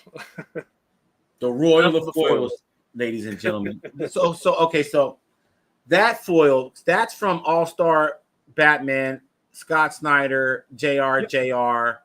That was at the kickoff of the Rebirth. So they came out with a foil variant during that time, like back in the original Rebirth era. Yep, 2016. Yep. I think that it came out, after issue 1 came out, a few months after issue 1. But it was a convention exclusive. DC likes to do that. They'll put this out, and then a few months later, then come back and do some kind of foily convention exclusive. They even do that now with Absolute series, which we'll get to in a minute. But yeah, here it is, another great example. Yeah, man, I never seen that one, man. Like you are indeed the royal of foils, man. Because I mean, you're like almost in the freaking origins of foils, man. All right, number 9. Number 9. And this one is a project book. You can see I got a giant list of names here. But I chose this one as number 9 because this person put a little tiny sketch on it. Nobody ever has to sketch for me. I tell them, hey, look, you're going to see some sketches on here. You don't have to do that. I'm just looking for a signature. And almost 100% of the time, they sketch anyway. They sketch anyway. So, and I'm showing it just because it looks really cool. And that would be Wonder Woman blank. And I got it. This little sketch right up here, and that's another Joelle. Oh, that is cool. She did a Yara floor for you, though. Yeah. Oh, no, that's good. I like that. So when they do these quick little sketches, it obviously, they've taken their time, to do something special for me. So I always want to make sure I shout them out every time they do that. So I like that a lot, man. She did that's a nice touch, and that was completely a freebie. Yeah. So that was I was thinking, but that was the price of admission. That was the 10 bones. Yeah. It was totally beautiful. Worth it. Beautiful, man. Number 9. I'm glad you shared that, man. I'm glad because I know you got a ton more. Okay. All right. I want you to answer this question that's on the screen. I would say this is a remark. Because if they can do it in less than a minute, and that's probably about how long it took her, like maybe a minute, it's a remark. No details, no nothing. It's a remark. A sketch is, they sit down, they're going into detail, maybe adding some color or some shading, something. But these quick little head sketches are remarks. But yeah, these are definitely remarks. To me, they're remarks. Okay, so that's a blank. That's a woman blank. So there's no actual text in that. There's no actual pages in that. Every page is completely blank. Now on the cover, I'm going to add the signatures. On the inside, I'm going to do sketches. And what's the method? Who qualifies to get a signature on that book? Anyone who's worked on any Wonder Woman title ever. That's literally the only requirement. Has to be Wonder Woman. But then you could pull a nice Mike Hawthorne, and he confused my Batman and my Wonder Woman book. So now I have a Wonder Woman book with a Batman sketch and a Batman book with a Wonder Woman sketch. God. Okay, so last question as it pertains to that book right there. Yep. I think is awesome. Let's say, okay, so that seems like it's going to be an ongoing project, right? Would you get that book slabbed ever? It would be expensive, but I probably would. I probably would. You would, even if it had sketches in the inside? Yeah, I think I would. I think I would. Now, I would take copies. I would make copies or photos or whatever of the sketches, but for its historical value, I think I would. But how would they know the historical value is sketches in the inside when you can't see them? There's the dilemma. I don't know. I don't know what the answer is. But I mean, since it is a blank book, if I take a page out, you know what I mean? I'm really not doing any damage. You know what I mean? So maybe right. Do it that way. And there's programs out there like the CBCS original art program. They'll slab just the sketch. You know, if I cut this sketch out and send it in, they'll slab just the sketch. Now you're making me sad because the perfect situation would be get one of these Crafty Comics. You're right. X slabs, but they just went out of business. Yeah, they just went out of business, and you get a Crafty Curator here where you can put the video of something. I think. What do I have here? You're just making me sad right now. There's no more Crafty Comics. This is crazy. Come on, is he gonna show me? You can slab pages. People have done it. I think it's more beneficial. Like if this was a sketch, like a piece of paper, and he sketched this out and he signed it. Yeah, like Beckett, they'll slab just the sketch as it is right here, which is kind of nice. So Crafty Comics, you were able to get products like this where you can get the NFC technology. Oh man, and now you can't even get this anymore. This is done. The last order was March 31st, and I got some. But when I think of something like that, Tony, that you have that Wonder Woman blank, and you're gonna get some sketches on it and stuff like that, that's a perfect thing because you can open it up and still show people that. Oh man! But eventually, I will want to stop opening it because every time you open it, put a little bit more stress on the spine. But yeah, here's everyone who's on the book now. Yeah, so there we go. I'm glad you saw that. Hold that up. I'm gonna solo you up. Tell them about this. What's your process with this? Easy. Anyone who works on a Wonder Woman title automatically is on my list of getting attached. And every time I get another signature on a project book like this, label, boom, right on here. So I forget where people are on here, because a book with this many tats on it, it'll really start to blend together. Especially that book you just showed me. This seems like 30 signatures on that book. Yeah, it's crazy. But real quick, so but the backboard, do you do that to all your books, like the books that you take to the shows? No. Sometimes let me back up. Sometimes yes. Most of the time, no.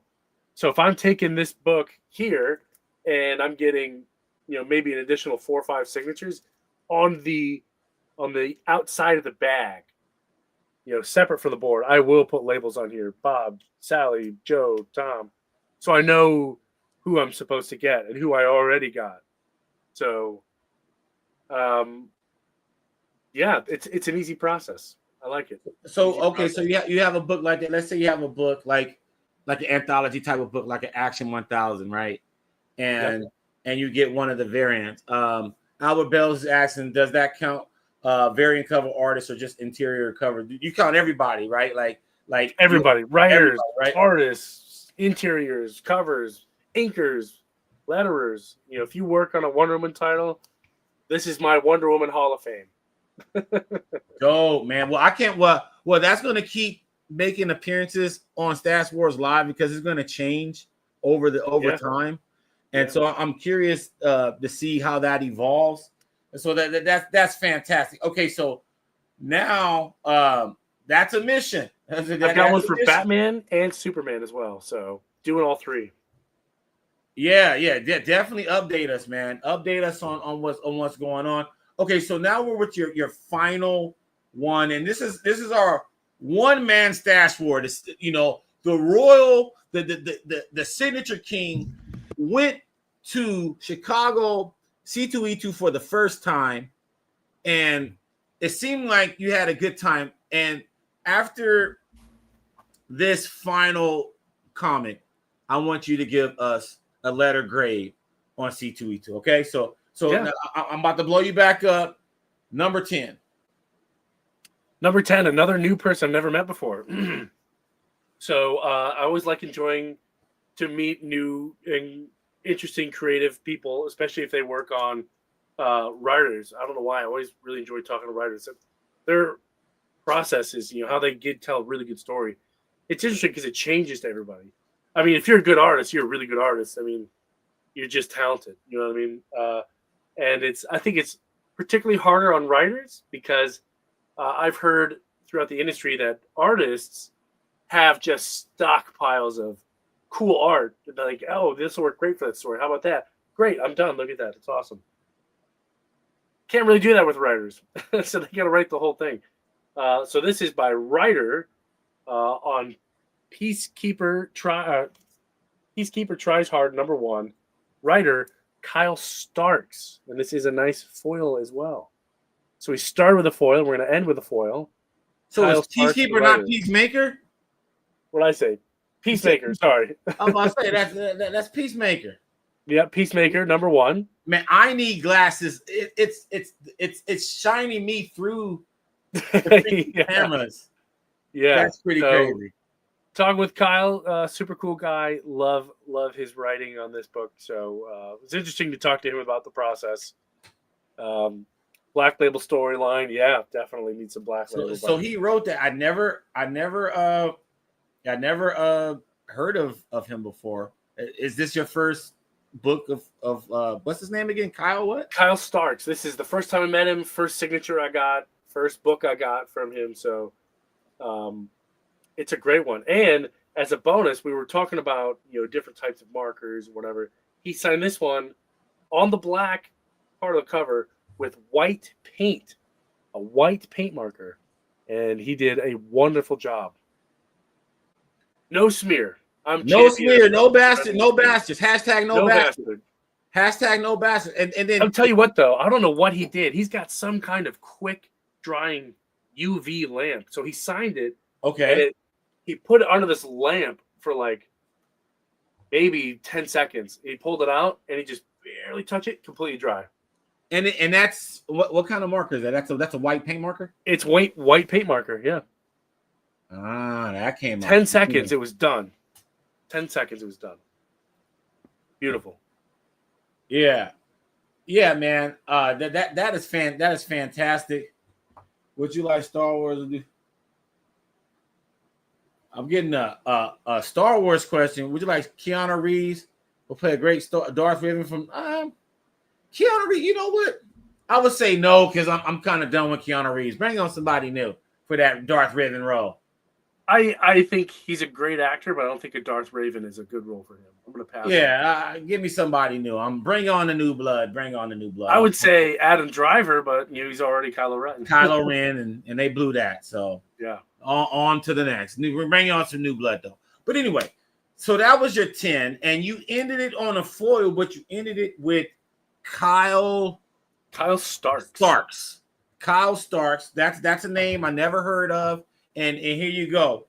That's pretty cool, man. All right, so now I want to ask you. You spent the whole weekend. You did all the days of C2E2. Your first impression.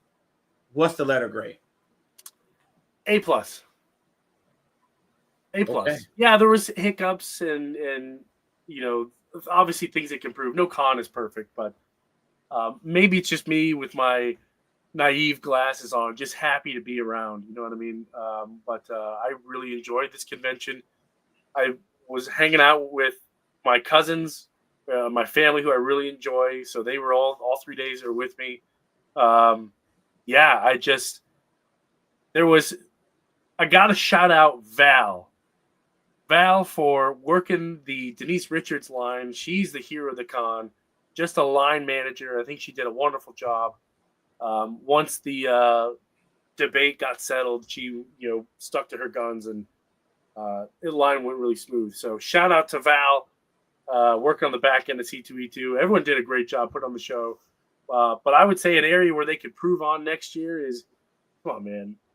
I'm coming into the show, paying a couple $100 to get there, paying a couple $100 to get in. Give me some good food.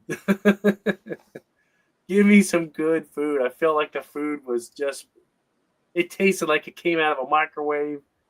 It's con food, so it's I guess I should be expecting that. It's con food. It's You really should. food. You should. It's Chicago. If you're gonna have Chicago deep dish pizza being offered, don't give me that stuff. That's not Chicago deep dish pizza. That's cardboard. Man, to me, There was beer there. I've never seen a con where I can get a beer on the show. Oh, I've seen cons with beer, but I haven't seen a con where it had good food. Like, and I've been either. to. I guess everyone has that problem. All around. This food though, like they advertise it Chicago deep dish pizza. So like, I gotta try this food. Oh my god, this is bad. I'll tell you this. Believe it or not, I hate this show. I don't recommend this show. LA Comic-Con is not a good show, but they do have a good little concession stand in their convention center. And they have a lot. I would say that, and it's not great, but it's better than most. And obviously, the bigger the show, sometimes they have those food trucks outside, but it's usually crowded and it normally sucks and overpriced. So yeah. So okay. So your high point of C2E2 was again.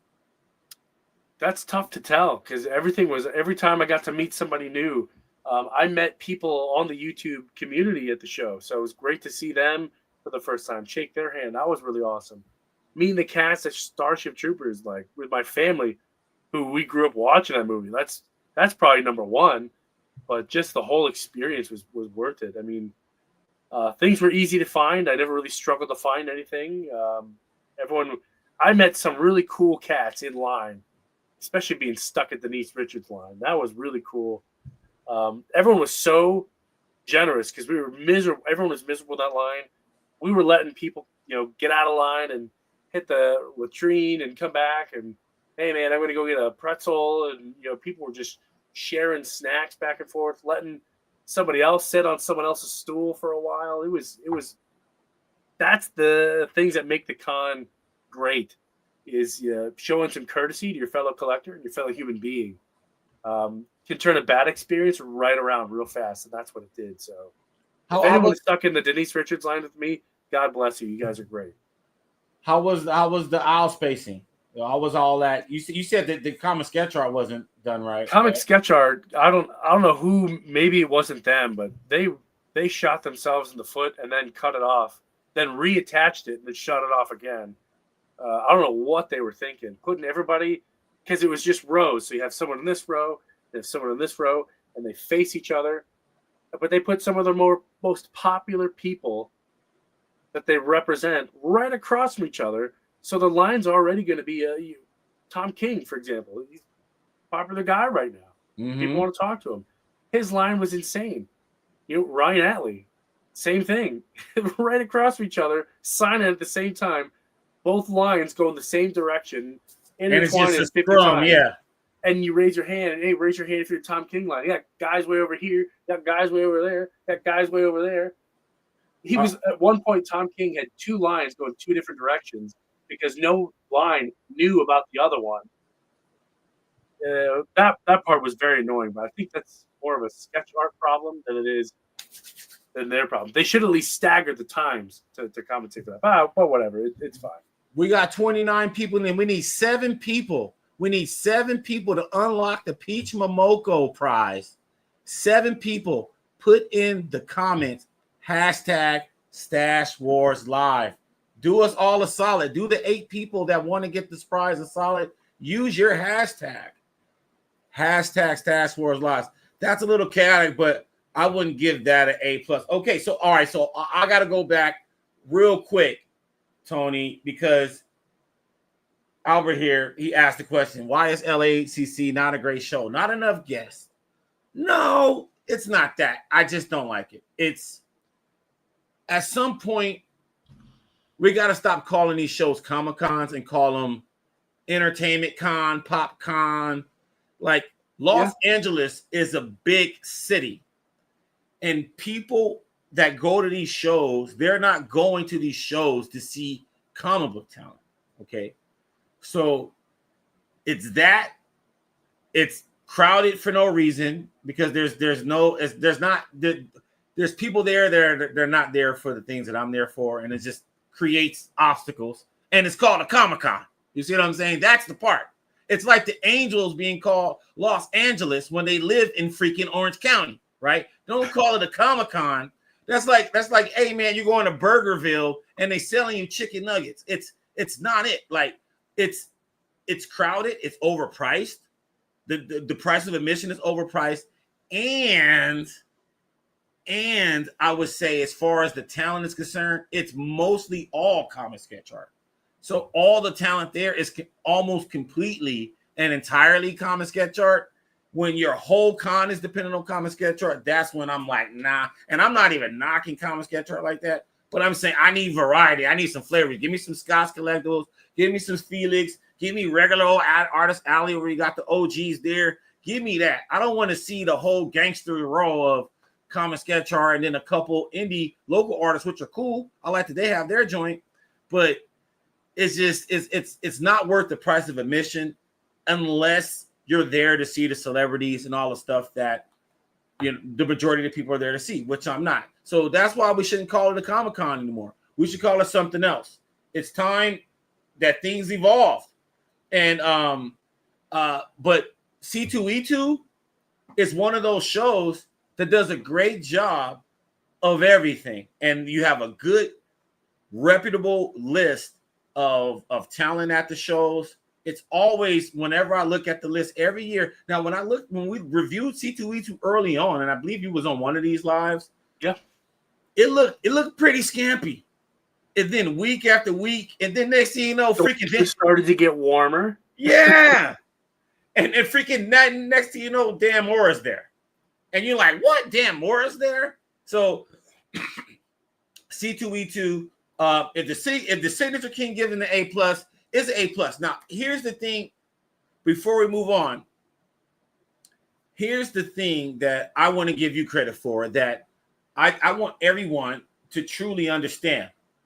You gave us 10 signatures, right? 10 books, 10 signed books, and they all dwelled within tier 1, guys. Or below, tier 0. Or below. He's like Rachel Ray and $40 a day, like where you can go the whole day and you could freak $40 and get a meal and a dessert and a little trinket to go home with. Like, you did the whole onslaught, dude. Like, yeah, you spent like maybe $30. That's when Tony walks up, they ask him to pay him exactly. Exactly, dude. Well, if that were the case, I would do nothing but go to cons. I'd quit my job. I'm saying, heavy is the crown, man. Heavy is the crown. Like SCG, he said it perfectly. You're right about this. LA Comic Con should have stayed Kamikaze. That's when I kind of liked it. That's when Grant Morrison was there. And then C2E2's for real comic book fans. But it has a little bit of everything. You saw a Starship Troopers cast. There's people. Yep. I'm not against the pop culture and the actors coming there and people coming there. I'm just saying, if you're going to charge an arm and a leg and your kids can't come in free, so so I think it's like a child badge is like 5 and up. Like, that's it. Like, dude, no, dude. Like, let the 10-year-olds get in for free. What are you talking about? Who's here? And everything's expensive. So it was like, dude, you're gonna get us once we get in there. Like, let the kids get in. That's what I like about Baltimore. I think their children badges start at 12. That's reasonable, man. I think a child badge is like $40. It's crazy. Like the price of LA Comic Con is crazy. And it's not, if you're in our small niche community, it's not worth it, especially when you know everybody's going to be $10 and up, and the lines are going to be kind of like what you saw. What was it? Friday? All 3 days you said. You pay $180 for Rosario Dawson Sigs, plural. Oof. But hey, I know people that's their gig, man. They chase Sigs like I chase comic. Well, hold on. This man has copped them pops. He probably got them on a pop. You got it on a pop? This copped them pops. Like, I know this dude got it on a pop. Rosario Dawson. He said Rosario Dawson Sigs. Plural, yeah. Well, hey, $180. Maybe he got a couple. You know what He's I mean? Like, no, sir. I did not put him on no pops. Okay. Yeah, I don't do pops. It's on comics. So on the Ahsoka series that just came out with Rodney Barnes. Yeah, they had some of those covers had Rosario Dawson on the cover, like it was actually her. That makes sense to me, dude. You know, I really get bummed out. Like, I saw people had Zachary Levi sign, their Shazam #1. Like, why? Like, he's not the only one who's played Shazam. So Zachary Levi signed that book? No. I'm saying you saw people, there's people that have Zachary Levi on here. And it's like, come on, man. Like, I like Shazam, I like Zachary Levi, I love this book, but I would never combine those things. Comment Stash Wars Live to unlock this Peach Momoko Sig. This is not easy to get. This is Sig Slayers. We are chilling here, and please smash the like button if you're having a good time with us, chilling with us here on Stash Wars Live. Mike the Sig Slayer here with Tony, the Signature King, and we are kicking it. We just did a C2E2 recap, and the Signature King just gave what do they call it? A master's class? Is that what they call it? Yeah. A TED Talk? Is that what they say? He gave a TED Talk on working the angles, okay? This man worked the angles, and he said, you know what? I don't be bullshitting. I'm going all the way to Sunday, and I'm getting every last drop out of these mofos. Like, crazy. Absolutely. I went in thinking I was going to have to bring X amount of cash for signatures. And I was okay with that because some of these people I knew I probably wasn't ever going to meet again, or it'd be a long time before I saw them again. So I was willing to shell out a little bit more than usual. But I came back and I had spent way less money just on signatures, just because of the generosity of the creators. That was kind of nice. SCG, he agrees with you. Unless it has a photo cover, like I have a Gal Gadot, like Wonder Woman cover that has her picture on it, and I would get that sign.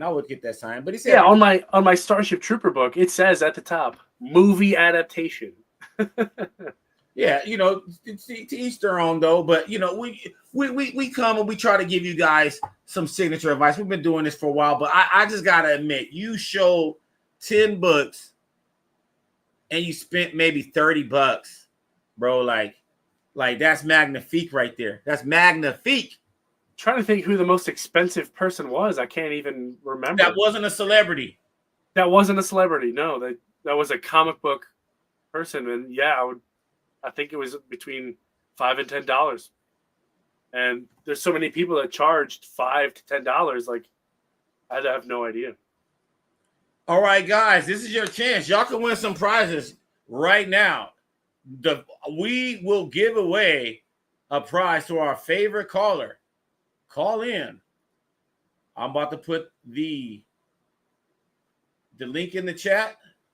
And while you guys are waiting, hashtag Stash Wars Live. We are join in. There is the link. It will be an audio call only. You guys will not be seen. Audio call only. What are we talking about, Tony? We are talking about we talk about so many things, but I think this most recent topic is a good one, and that is celebrities on comics.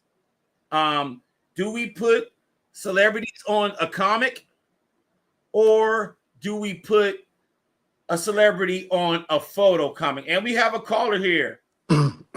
Albert, what up, man? Hey, how's it going? Can you hear me? Hey, man, I can hear you. You can hear him, Tony? Yeah, Yeah. absolutely. Hey, man. Hey, number one, thank you for participating tonight. Tell these cats right now. You calling in live right now. Okay. Tell them to use their hashtag right now so we can give away this Peach Moco. I put on the hashtag, man. Let's get this going. Let's get this going, guys.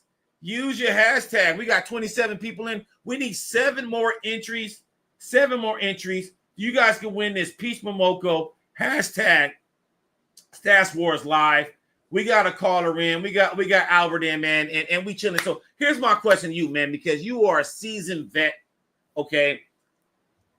First off, answer this question. What is your method when dealing with celebrities? What are you getting them to sign?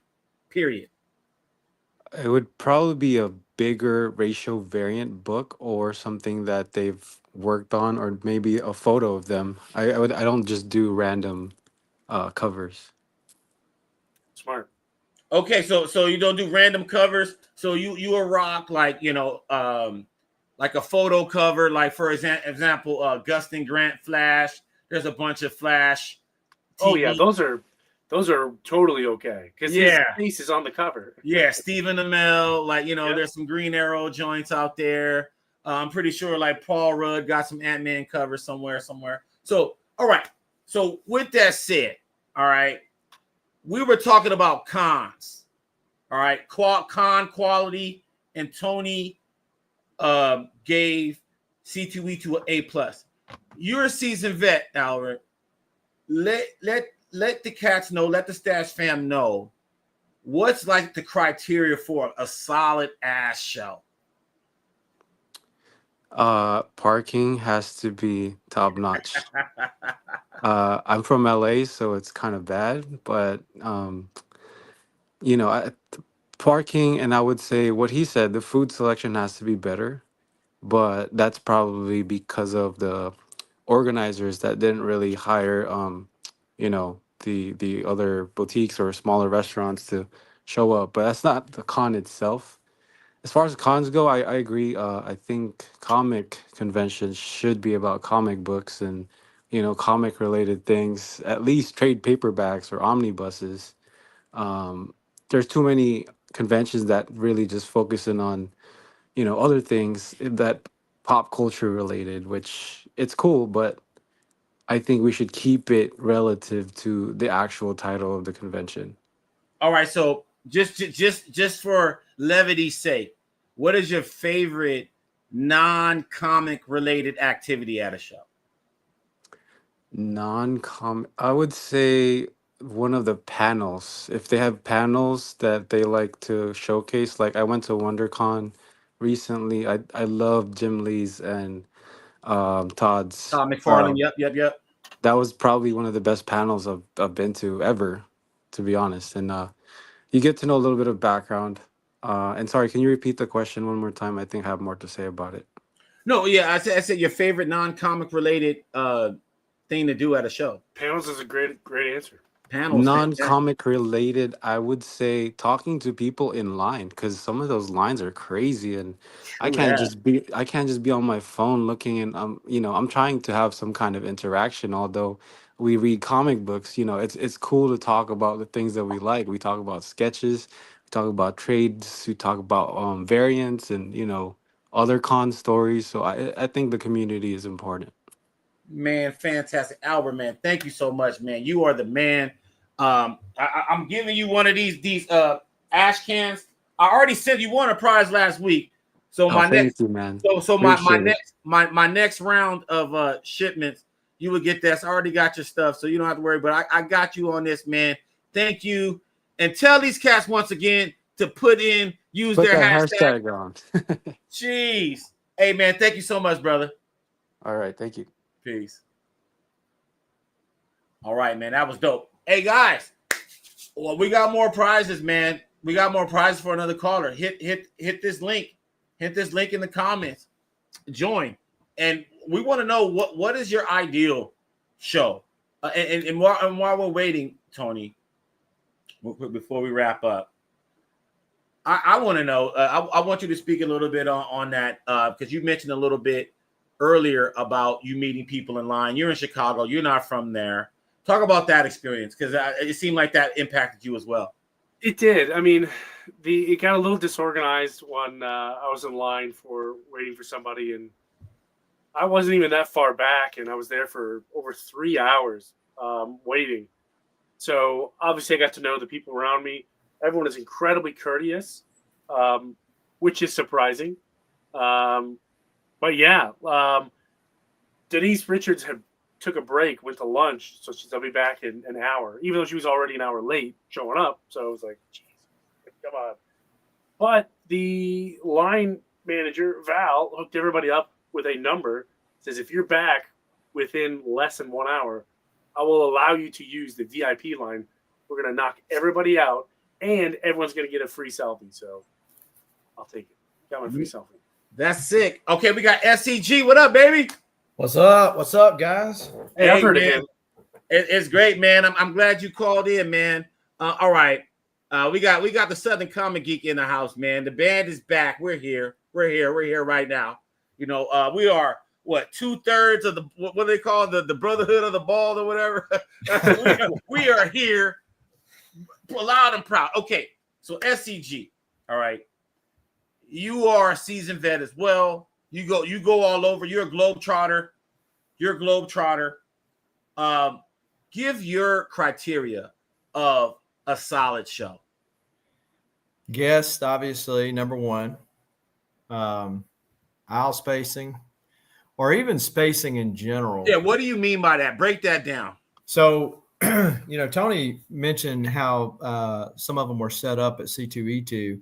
Dallas is much the same way, where they will have the narrowest of aisles and the heavy hitters all in one spot. And you get this super congestive line forming where people can't even move through the line. Then you don't know if somebody's trying to break in the line or just trying to move through. It's just not a good experience. My experience, everyone's just trying to move, man. Everyone's just trying to right. Sorry, let me get Yeah, and you got this awkward deal, especially if somebody, kind of shaved a little bit off the deodorant budget. But oh man, dude, which is probably another talking point. But no, or like in Dallas though, they will put all of the voice actors, all the celebrities, all in one spot. So they all go over there, and everybody else does their thing, and so it's a little more separated in that sense. Naturally, that's how it was at C2E2. Everyone, all the celebrities were way in the back, not even close to comic book people. So that was kind of nice. But cons that are a lot more comic centric, like a Baltimore or a Heroes Con, certainly are big ones too. Even though nowadays I'm not really looking to pick up any books right now, and cons aren't typically the best place to find the deals anyway. Wow, are we in bizarre world with that? It used to be the place where you got deals. Yeah, well, and because the booths have gotten so much more expensive, and then plus some of the people, because of the comic bubble, they're kind of too much into these books. But I guess they think they're going to come back someday. But yeah, I mean, I think the setup is key. And organization, getting in. I went to a con one time, and it was cheaper for me to buy a Friday and a Saturday pass than buy a weekend pass. And so I bought a Friday and a Saturday pass, and bought a Friday and Saturday pass. And so I got my pass, stood in line forever, got my pass, and I said, well, I've got a Saturday pass too. They said, well, you got to come back Saturday to get that one. I'm like, you've got the Saturday passes laying right there. Why would you put another line, not just me, but everybody else that's doing similar deal? It made no sense. So organization really helps. You can tell a well-run, con where they've got their act together. Man, because I gotta ask another question. You mentioned unless you got a question, Tony. You got a question? You got something you want to say? No, just a comment. It was like that at C2E2 as well. It was cheaper to get a 3-day pass than just to get a Friday, Saturday pass. I saved $10, so I was like, "Oh, sweet." Yeah. Well, this was GalaxyCon in Austin a couple of years ago, and it was the opposite. And so, yeah, it didn't make much sense. That con is nowhere near what it used to be. But SCG, I got one more question for you. Guys, please, hashtag Stash Wars Live. We got a lot of people in. We want to give away a Peach Momoko Sig tonight to unlock. We need 15. I think we're about at, I think we need 6 more. I believe we need 6 more hashtag Stash Wars Live to unlock the Peach Momoko. Okay, we are with the Southern Comic Geek, my man SCG. Okay, last question. You mentioned guest. All right. Now you are a man of taste, man. You got particular taste. What give me, okay, in 2025, 3 guests, 3 dream guests that you would like to see at a show that you never saw before or you haven't seen in a while. Marv Wolfman is probably up there. He canceled. I think he was supposed to be at Baltimore last year, and I was bummed that he wasn't going to be there. And I seen some con this year that he's supposed to be at, so hopefully it'll work out. There's so many people that canceled that year Baltimore because of the I forget the name of the gentleman who passed away. So John Cassidy. Yeah, a lot of people canceled to go show their respects, which I can't be mad at that. I can't be mad. Right. Yeah. So John Cassidy had passed away. So you said Marv Wolfman? Yeah, so Marv Wolfman, people I hadn't seen before. Well, I'm looking forward to seeing Greg Capullo in Dallas again. It's been several years since I've seen him. And Ron V. Really? That would be cool. He's going to be at Dallas. He's going to be at Dallas this year. So he is, I liked his run on Swamp Thing in particular. Wow, that you got old school, and then you got a modern legend, and then you got an up and comer. That's pretty solid. And Dallas is what, June? Actually, end of May. It's right around. Yeah, so they moved it back a week and moved Heroes forward a week. So they're a lot more like last year. They were went to one week and then flew out and went to the next one the next week. So it was kind of rough on the pocketbook, but didn't give no time to recover between the 2 shows. Wow, yeah, that's crazy. Yeah, man. Well, I look like I'm missing that Fan Expo. I think my next show is going to be San Diego. I'm a hold tight. I got a youngin coming soon, so I'm a hold tight. But SCG, thank you so much for joining us, man. And I got you if you need one of these. I got you. I do need one, but I got you. This one here is yours. We'll see each other at a con, so you can save you a little postage. Yeah, yes, sir. It's looking like I don't know if you go to that whatever the one you said is in. Hey, Huntsville. So I was kind of on. I've got stuff to get Claremont to sign and stuff. If you plan on going, let me know and I'll be there. I was kind of on the fence, but if you go, I'm definitely going. Okay. All right. So we'll talk. Yes, sir. Have a good one, dog. All right. See you. Peace. All right, man. We got time for one more. I got one more. Hush. Ash can to give away. Anybody that calls in, the link is in the description right here. I'll put it in again. We're talking about conventions. My man SCG worked the angle. I mean, not SCG. My man Signature King just worked the angles, man, at the show. And then let's see real quick, Tony. I haven't seen where are we at with our. Okay, we're at 9. Can I afford it? Yes, you can pay it forward, man. You absolutely can pay it forward. You absolutely just for that, you're winning another one. I love that, man. But look, the Peach Momoko is still on the table. We need 6 more. Stash Wars Lives. We got it right now. You guys, we got plenty. Hashtag Stash Wars Live. You get this Peach Momoko. This Peach Momoko could be yours. And we just chilling here on Stash Wars Live. Okay. So, Tony, I just wanted to check that. We're at 9. You give us 6 more. We'll be in the game. Okay. Now, we are moving on to the Sig Slayers updates. Guess what, Tony? We have Eric Larson on the channel this week coming up. Very nice. We have our very first image founder on the Sig Slayers station, Eric Larson, the legendary creator of Savage Dragon, amongst other famous things. This was a great interview. I must admit, this dude is chill as hell, and he was at C2E2, I believe. I believe. Yeah, he was, you're right. I think he was. and he don't go to many shows. No. He doesn't go to many shows. So Eric Larson, we interviewed him. This is dropping on Thursday, 5:00 Eastern.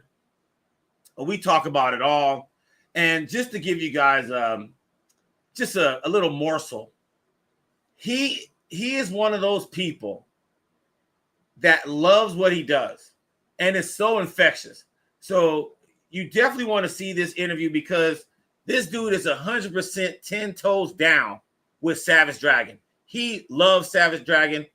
Savage Dragon is not going anywhere. He would do Savage Dragon to his dying day. He lives for Savage Dragon, and I love that. I gotta say something on IG. I don't know if my man's there, but Chunks Comics, that's my boy on IG. Shout out to him, man. He put the hashtag Stash Wars Live. I wish you could do that on YouTube because we need 6 more. 6 more. We got 33 people in, and we are happy for that. We are cooking. Please smash the like button if you're having a good time. Everybody that's watching, if you could please subscribe to the Sig Slayers station and smash the like button. It is free. And you know what else is free? This Peace Momoko signature. If you put in hashtag Stash Wars Live, I will run it. We will run this. We got a few more minutes while I give these announcements. But all we need is 6, ladies and gentlemen. 6 more entries of Stash Wars Live. Okay? All right. So now, as we conclude, we were talking about Eric Larson. And then I just have to just say this. Just this week, we had the process. So the process is back. David Barron is doing an interview format. Now, Tony, this is going to be crazy because David Barron has worked with everybody hot in the game. Frank Quietly, Jock, Scott Snyder, Brian Hitch, Kevin Nolan. And so he's going to be still doing his coloring, but also bringing in the people that he collaborated with the piece, talking about things and giving you industry insider tips from pros. Like, not really tips, but like giving you a POV of how a pro lives in the space that we occupy. So when we're at a show or how they're making a book, their actual process, how they communicate, the whole 9. So you're getting more than just the coloring process. You're getting the 360 as it pertains to the guest. So each show will have a different theme. And this week's show was with longtime ink artist John Livesey. He's been on a lot of Flash, a lot of DC, a lot of Marvel, Wonder Woman, you name it. He's worked with almost every character. And what I love about this, they talk about the significance of ink artists, and they are not tracers. And I would say this. I don't know if you feel the same way, Tony, but I feel that some of my favorite artists look better with the inker that I kind of recognize them with. When I see them ink themselves, it don't look as good. It don't look as how I'm used to seeing it. There's a lid for every pot. Exactly. And so this new process, it just aired on Wednesday. It's great. It's a great new format, and you guys will enjoy that. And then as just gotta let you guys know, we are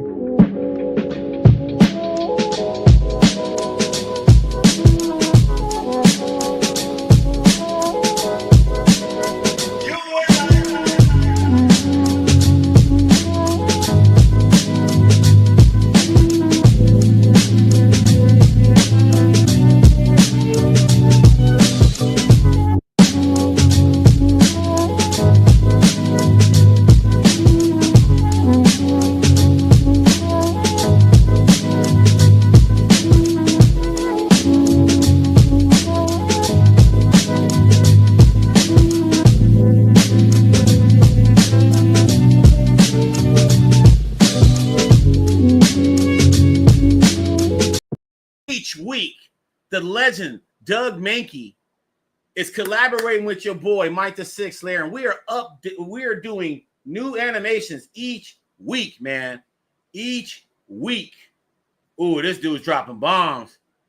Tony Daniel, I need to see him. He was at C2E2. Did you see Tony Daniel?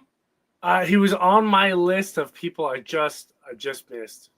Tony Daniel, he was somebody I needed to see at C2E2. The reason everyone is just now down in Frank Miller is because he's inking his own work. Ooh, Daredevil and Dark Knight stuff had master inkers working with him. You're absolutely right. You're absolutely right. I that's a great point. I think when you start to see the absence of the inkers that worked with the artists on their notable work, when you see the absence of that, yeah, we're good, man. You sent it. You sent your address, and I shipped them off, and I copy and paste your address. So whatever you sent me is exactly what was went. But everything's out. You should be getting your stuff in a couple of days. And thank you for being a contestant last week. And just real quick, we got 31 people. We need 6 more entries. We are giving away a Peach Momoko signed comic, and these are hard to come by. All you got to do is put Stash Wars Live into the chat. But we're having a blazing time. Like I said, Doug Mankey. Every Tuesday we got new animations dropping. Man, I don't know if I showed you that Flash one that dropped this week. Man, that was insane.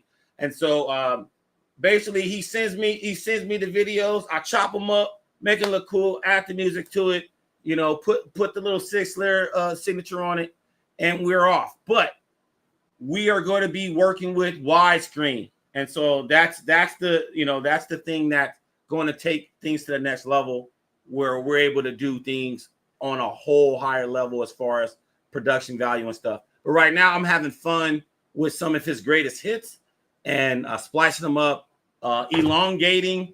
Sometimes he'll show like work in progress and little mini clips over time, and I'm compiling them and giving them its narrative that he intends on doing. So it's a ongoing weekly project that I enjoy working with, and I get a chance to work with a legend like Doug Mankey. So that's something that you guys can look forward to every Tuesday on the Sig Slayer station. If you like Doug Mankey and his animations, you're going to be seeing the official ones, the ones that are dolled up the most on this channel on YouTube. And yes, you will still see them on his IG, and you will see some versions of them on Stash Wars Comics IG.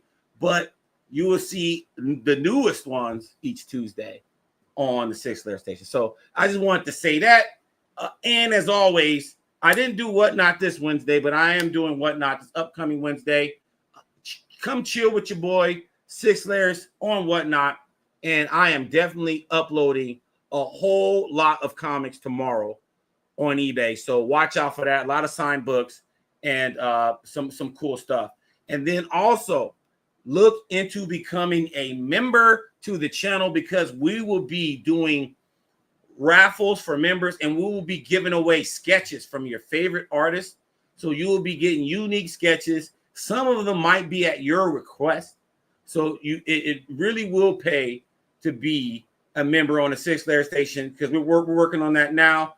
In the upcoming week, we will let you know what will be the first sketches up for prize for our members only. So we'll have a members only raffle, and it's going to be dope. And if you know how we roll here on the Sig Slayer station, we do not disappoint. I mean, we were giving away Hush Hash cans, and I'm trying to give away a Peach Momoko right now.